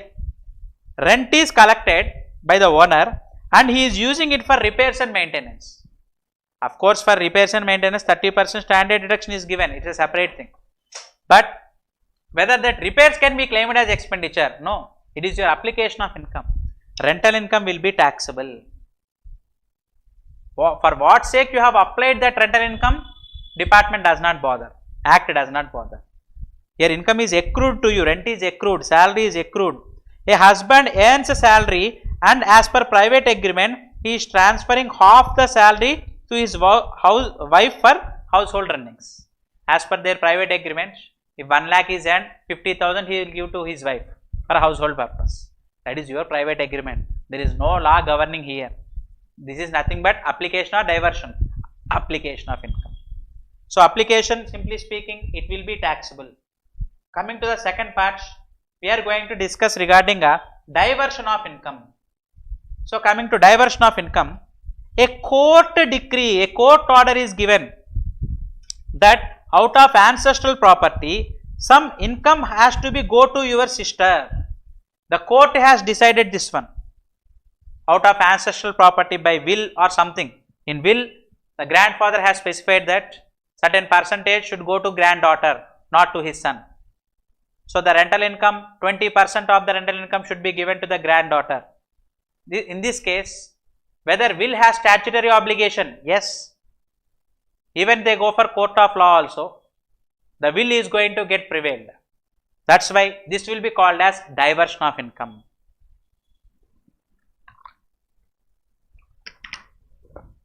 Diversion of income will be taxable in the hands of the recipient. That's what is important here. I am not saying diversion of income is exempted. Diversion will not be taxable in the hands of the person giving it. It will be taxable in the hands of the recipient. If brother is going to give to the sister 20% out of will, then in brother hands that will not be taxable. But who is receiving this 20%? Sister is receiving. In the hands of sister, this will be taxable. So, diversion by overriding title. Here if you see, a will specifies that 25% of the rent should go to trust. Okay. So, in this case, in hands of legal heirs, 75% rent only will be taxable, because 25% as per will should be given to the trust. Now, this 25% becomes the income of the trust. Of course, there are trust rules, 85% of this should be spent for charitable purpose, then they can claim exemption. But in the hands of trust, this will be taxable, but in the hands of legal heirs, only 75% will be taxable. From legal heir point of view, this is diversion of income. Am I clear? A court order clearly specifies that legal charge on specified on person's specific source of income like pension to be paid to the dependent. If court is giving order that out of your earning 20,000 per month should be given to your parents for their livelihood. If court specifies like that, court decision has to be followed. It is nothing but a statutory obligation. That's why in this case it will be treated as diversion of income. Diversion of income will not be taxable in the hands of the person who is giving it, but it will be taxable in the hands of the recipient. Hope the concept is very clear to you. This is not the section, this is the tax concept only, application versus diversion of income. Now here comes the interesting topic which is very useful practically. Now we will discuss the tax rates, surcharge, everything we will discuss, and the new tax regime, what we usually call till now is section 115 BAC, form 10 IE we are going to file when we are going to convert into old regime. These are existing provisions of law, but from this 1st April 2026, very important, this section number comes in our daily discussion, section 202. So please remember sir, it was section 202. Section 115 BAC, the new tax regime of old income tax act. New tax regime of old income tax act 115 BAC. It is now section 202 of new income tax act. So what features have been specified here? What are the exemption limits? What are the slab rates? Let me have a complete discussion here. So the tax rates of assessment year 26-27 and tax year 26-27 are one and the same. I am not saying that this assessment year and tax year are same. I am saying tax rates were one and the same. So what are the tax rates which were specified here? So ready sir? These tax rates are also for this running assessment year 26-27 and also from the 1st April 2026 also same tax rates. So I have given both old regime and also new regime.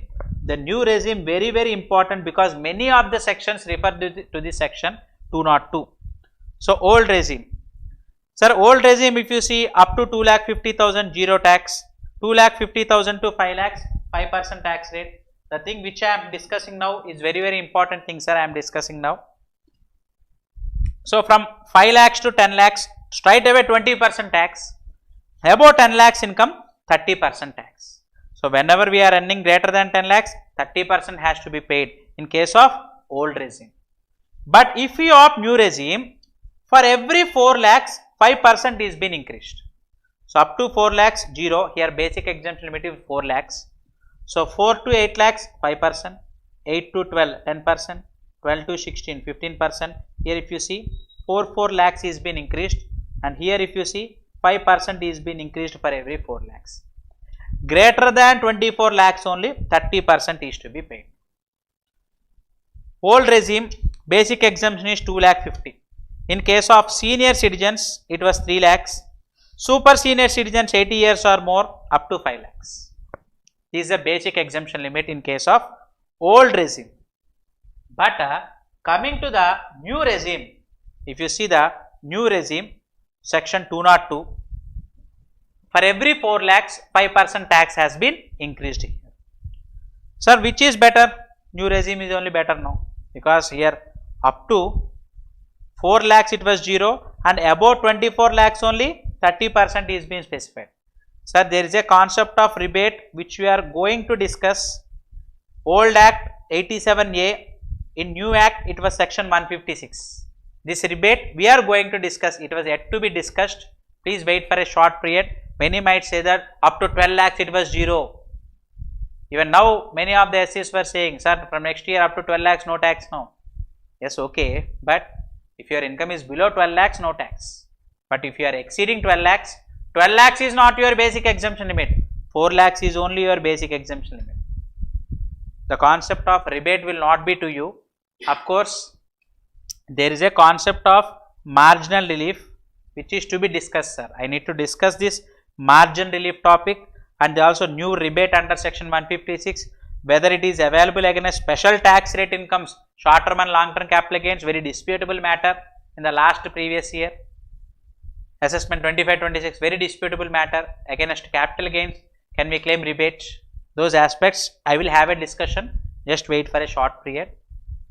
So, old provisions of Income Tax Act and new provisions of Income Tax Act, sorry, new regime, section 202.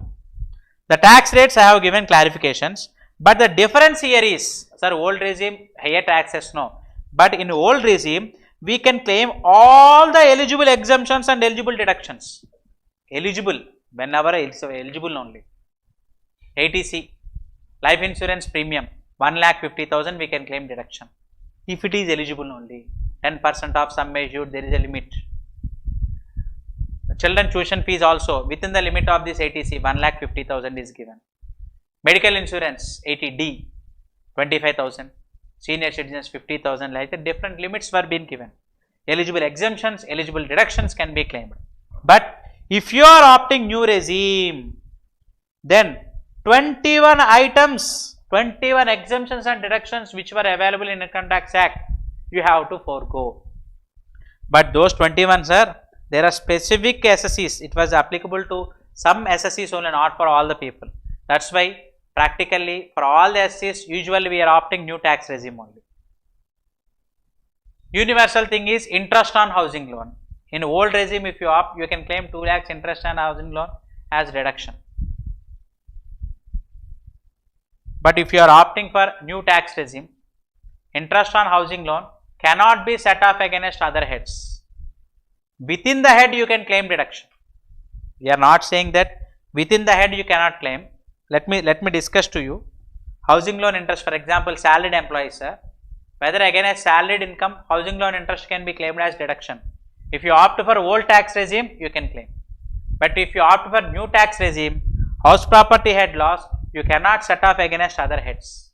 Sir, usually up to 12 lakhs we can set off, up to 2 lakhs, sorry, up to 2 lakhs we can set off now as per the set off provisions. But new tax regime has specifically mentioned that you cannot claim.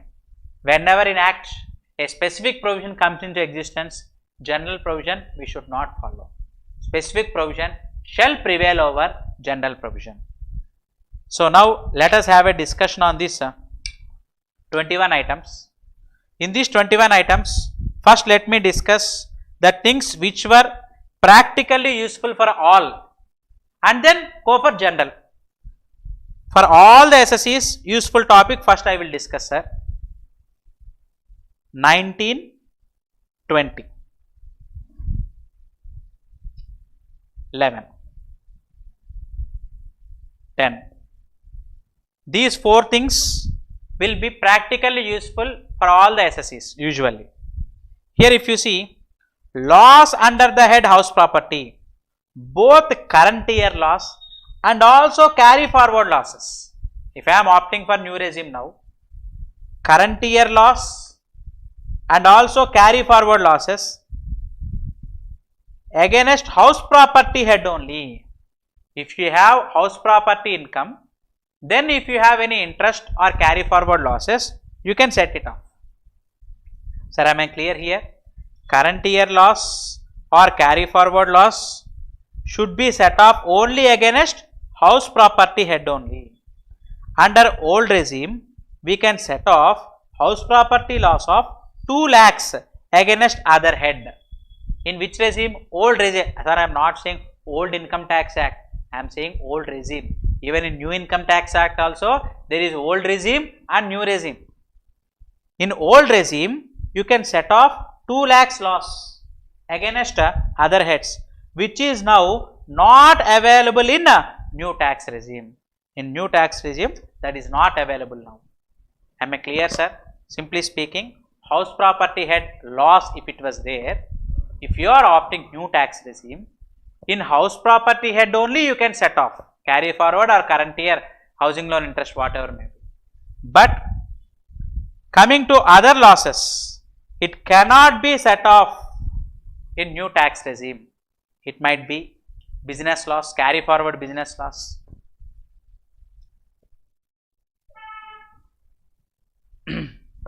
Let me clarify you once again that carry forward business losses, which includes above loss, section 33, 48, 49, 46, these are yet to be discussed now. So, I will discuss and then clarify whether business loss can be carry forwarded or not. Okay. One more thing, in case of salaried employees, if they are opting new tax regime, what they cannot do? Professional tax cannot be claimed as deduction, and interest on housing loan also cannot be claimed as deduction. If they are having rental incomes, against that rental income they can claim interest on housing loan. Still after that set off, if there is a loss, that loss cannot be set off against the head salary. You can carry forward that house property loss, head loss, and then you can utilize in future against house property head income only. That is what is the provision. Okay. So, that is what we have discussed till now. Let me clarify the other provisions also. Before that, sir, what we are discussing now, in new regime, there are 21 items which were given in the table where we cannot claim deduction. In new tax regime, they have specified 21 items which cannot be claimed as deductions. In those 21 items, we have discussed universal aspects of 4 things. Now, let me discuss balance things. Before balance things also, this 20th point, let me clarify. From your view, it was okay, I think so, but I have to clarify one thing.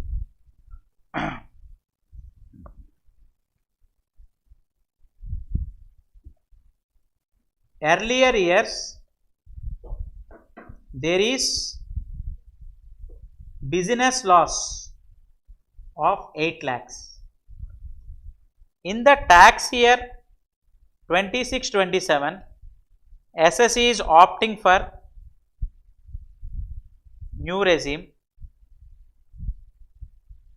In this case, he earned, in this year, he has earned 25 lakhs income. Now, my question is, against this 25 lakhs, whether 8 lakhs loss can be set off? Answer is yes. Sir, here what they have specified here is carry forward loss cannot be set off. Carry forward losses for some specified businesses only. This is what we need to understand here.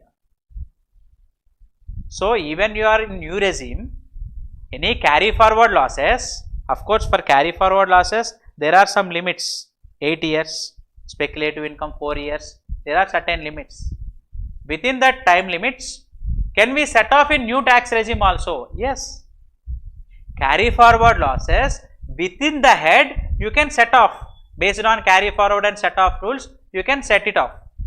But what the restriction was given here, many people they think that This carry forward business loss cannot be set off. Which business loss has been specified there? Regarding these sections only. These sections business loss only cannot be set off. What are those sections? Now let us discuss those aspects. Before those sections, let me continue one by one. So total how many things were specified here? 21 items were being specified here, where in these 21 items what we can do? We cannot claim these as deductions in new tax regime. So what are those? These 5 things regarding salaries only. Who are having salaries income, for them only these 5 things applies. First one is daily allowance received by MPs MLAs is usually exempt in old tax regime and taxable in new tax regime. MPs MLAs, if they receive any correspondence and office expenses, that is exempt in old tax regime and taxable in new tax regime. Constitutionary allowance of MPs and MLAs were exempted in old tax regime and taxable in new tax regime. Leave travel concession also, in 4 years, 2 years leave travel concession will be given as per rules. Rules have been specified here, which are to be discussed in salary provisions. We will discuss that leave travel concession.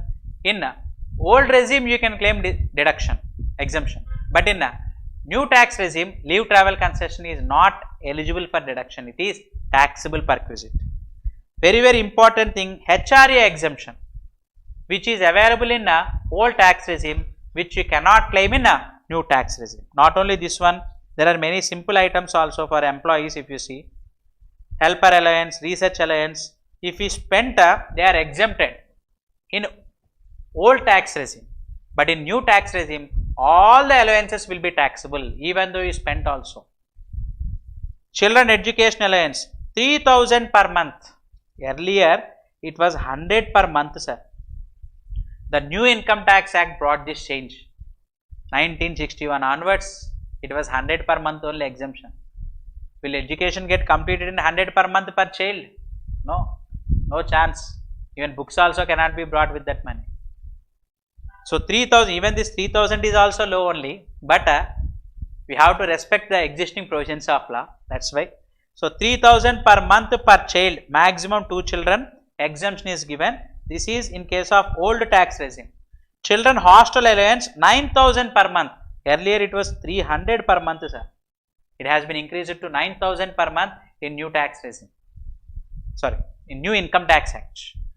So this was also in old tax regime you can claim this exemption. So don't get confused with old act, old regime. Even in new income tax act also there is old tax regime and new tax regime. Tax regime is different from old act and new act. Okay. So here this 3000 and 9000 hostel allowance and education allowance can be claimed as exemption when Assessee opts old tax regime. In new tax regime this will be taxable. So mostly for salaried employees all things will be taxable. Only thing they can claim exemption, let me explain. Here was there contribution to pension scheme, 80 CCD we usually say. New income tax act there is section 120 and above sections we will learn. Here pension scheme, contribution to pension scheme you can claim. Employer contribution can be claimed as deduction additionally. Even in new tax regime also you can claim additional deductions. Any central government contribution to Agnipath scheme or additional employees costs. This section to be discussed 125 subsection 2. We will have a discussion in future. 30% of employee costs salaries can be claimed as additional deduction by business SCs. This deduction is available.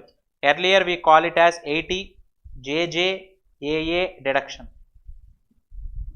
For a new project, if new employees were recruited, those employees' salaries we can claim deduction in P&L account. Along with that one, additionally 30% of the salaries can be claimed additional deduction under 80 JJAA, and new income tax act is also given here, 125 to 146, these sections were also given. So finally speaking, these three are available in new tax regime. These are exceptions. LIC, medical insurance, tuition fees, this cannot be claimed. Now they are in chapter 8. Usually we say chapter 6A in old income tax act. This one is also very useful, sir. 18th point also. Now it was chapter 8, new tax regime. These things can be claimed as deduction. Remaining all LIC, medical insurance, tuition fees, these things cannot be claimed as deduction at all. This is what that has been specified there. Hope it was very clear. Let me continue this aspect. Let me continue the topic. Income of minor child, 1500 per child is exempted. But this exemption also you cannot claim. When you cannot, why we cannot claim? Because we are opting new tax regime. Once again I repeat, in new tax regime, 21 items list is given where you cannot claim deduction. Out of those aspects, we are many things we have discussed. Let me continue. Earlier, sedge exemption is not available for new tax regime. Now, this is very, very important thing. Recently released a finance bill 2026. This benefit is given. Sedge units also can opt new tax regime. Exemption can be claimed. Next. So, there is a special discussion regarding special economic zone tax exemptions. I will discuss later. Here, I am going to just introduce those sections. All these sections will come in our further discussion. Since 21 items list is to be discussed, I am introducing these sections. Complete discussion. For example, here additional depreciation 20%, which is to be discussed practically, useful aspect. I will discuss in business or professions again. Business or profession topic, I will discuss again regarding this aspect in detail. But here I am introducing here, that's it. Okay. Here additional depreciation 20% can be claimed on new plant and machinery for manufacturing units or power generating units. They can claim additional depreciation 20%. Usually on plant and machinery 15% is a normal depreciation. Along with that one, additional depreciation 20% can also be claimed if you opt old regime. But in new regime, only normal depreciation 15 is eligible. Additional depreciation you cannot claim. This is for manufacturing units. And business of tea and rubber, growing and manufacturing tea and rubber, 40% of the profits can be claimed as deduction, which we will discuss later. Old Act 33 AB, ABA, these two, this is 33 AB and this is 33 ABA. Now these sections are 48 and 49. They have special deductions 40%, and business of extracting mineral oils, petroleum, natural gas, etc. For them, 20% of the profits can be claimed as deduction, 33 ABA, new section 49. When they can claim this 40% and 20% deduction? When they opt to old tax regime. But if they come for new tax regime, you cannot claim it as deduction. Sir, these topics, there is a detailed discussion in business or profession. But here, since 21 items list is given, just I am introducing those aspects. Donations to Scientific Research Association, National Laboratory, University, these things can be claimed as deduction. Old Act section 35, new Act section 45, subsections were also given. These things can be claimed as deduction. If Assessee opt old tax regime, this is just a donation, contribution is being given. We are not doing scientific research. If we do scientific research, it is eligible even in new tax regime. But it was donation to another scientific research institute. If you are opting old tax regime, then you can claim deduction. For new tax regime, you cannot claim the deduction. And specified business, we will discuss 10 businesses, sir, like cold storage, warehousing facility, manufacturing and sale of fertilizers. Like this, we will discuss 10 specified businesses where the provisions were completely different, where entire capital expenditure can be claimed as deduction.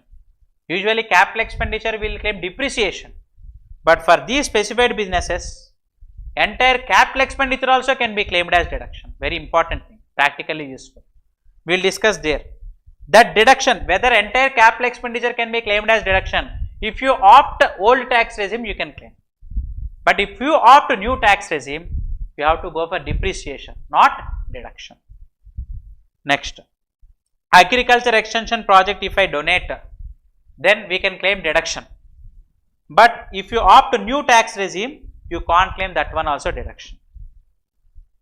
Next, for salaried employees, government allowances, sumptuary allowance for judges and state government allowances were exempted under old provisions but were taxable under new Income Tax Act.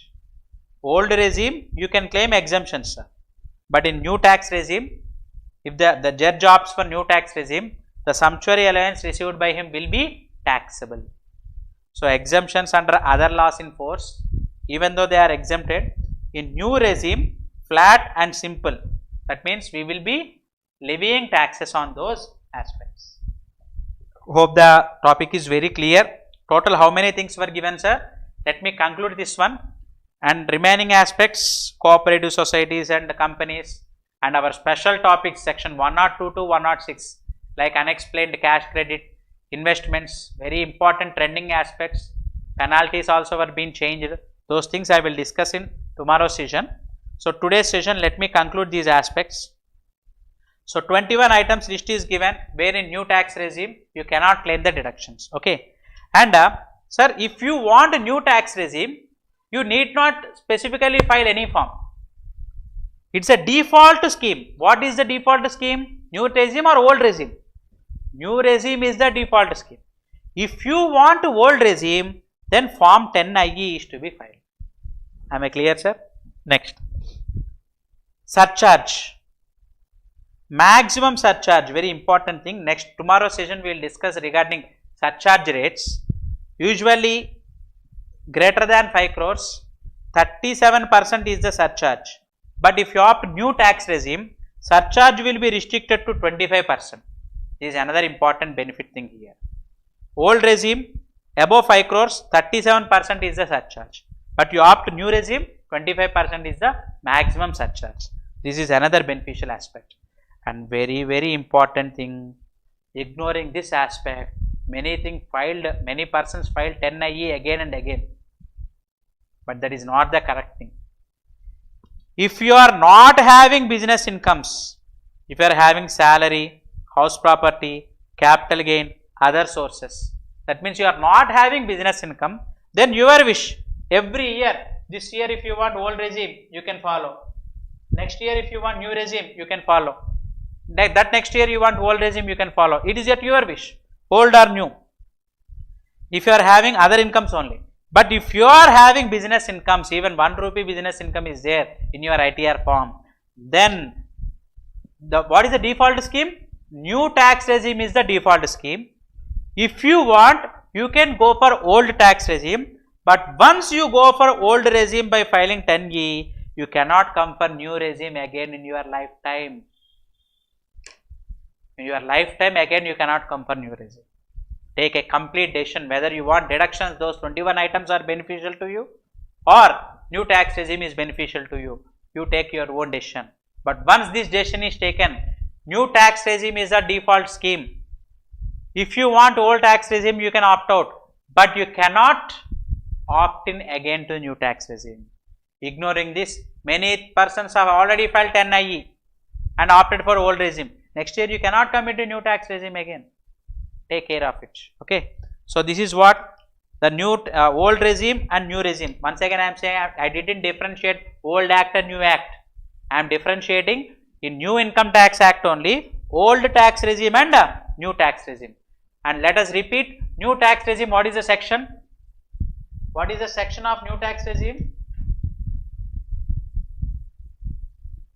New tax regime section is 202. That is what to be remembered. So, that is it. Old regime, you may look at different laws on sections to find to reduce tax.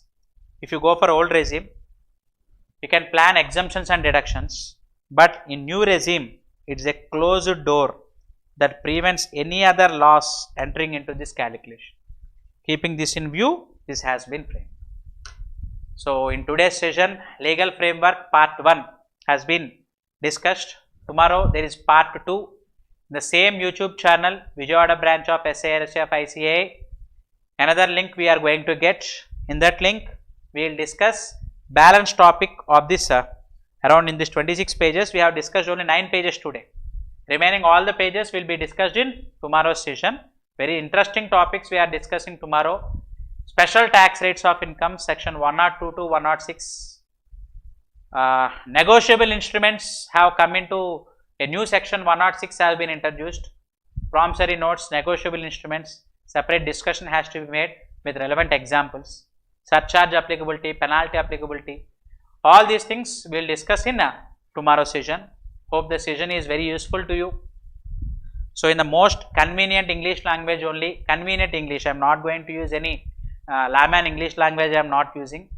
A simple, easily understandable English language only I am using, so that the people of all the states will be benefited using the new Income Tax Act 2025, because no one has initiated this one till now. Many persons in past before, because new Income Tax Act has come initially, later have been omitted, they have deleted the act. Again in August, new act has been introduced. Even once already new Income Tax Act has come, and many proposals around 280 plus recommendations have been given to change again. That's why again they have deleted that act, and new Income Tax Act has come into existence from August 2025, which is to be practically applicable from 1st April. That new act we are learning. Many have done different videos regarding old which was released, but this initiative we have taken, in which we are going to explain section to section, schedules, chapters, rules, we are going to, relevant rules we are going to discuss one by one. So, hope the session is very useful to you. Any queries regarding the session, below you are going to have a scrolling. Even this material also I have given WhatsApp number and also email ID. In below scrolling also WhatsApp number and email ID is available. Any queries you can post an email, so I will clarify to you. Hope the session is very useful to you. Thank you very much. Let us meet tomorrow at same time 9 AM.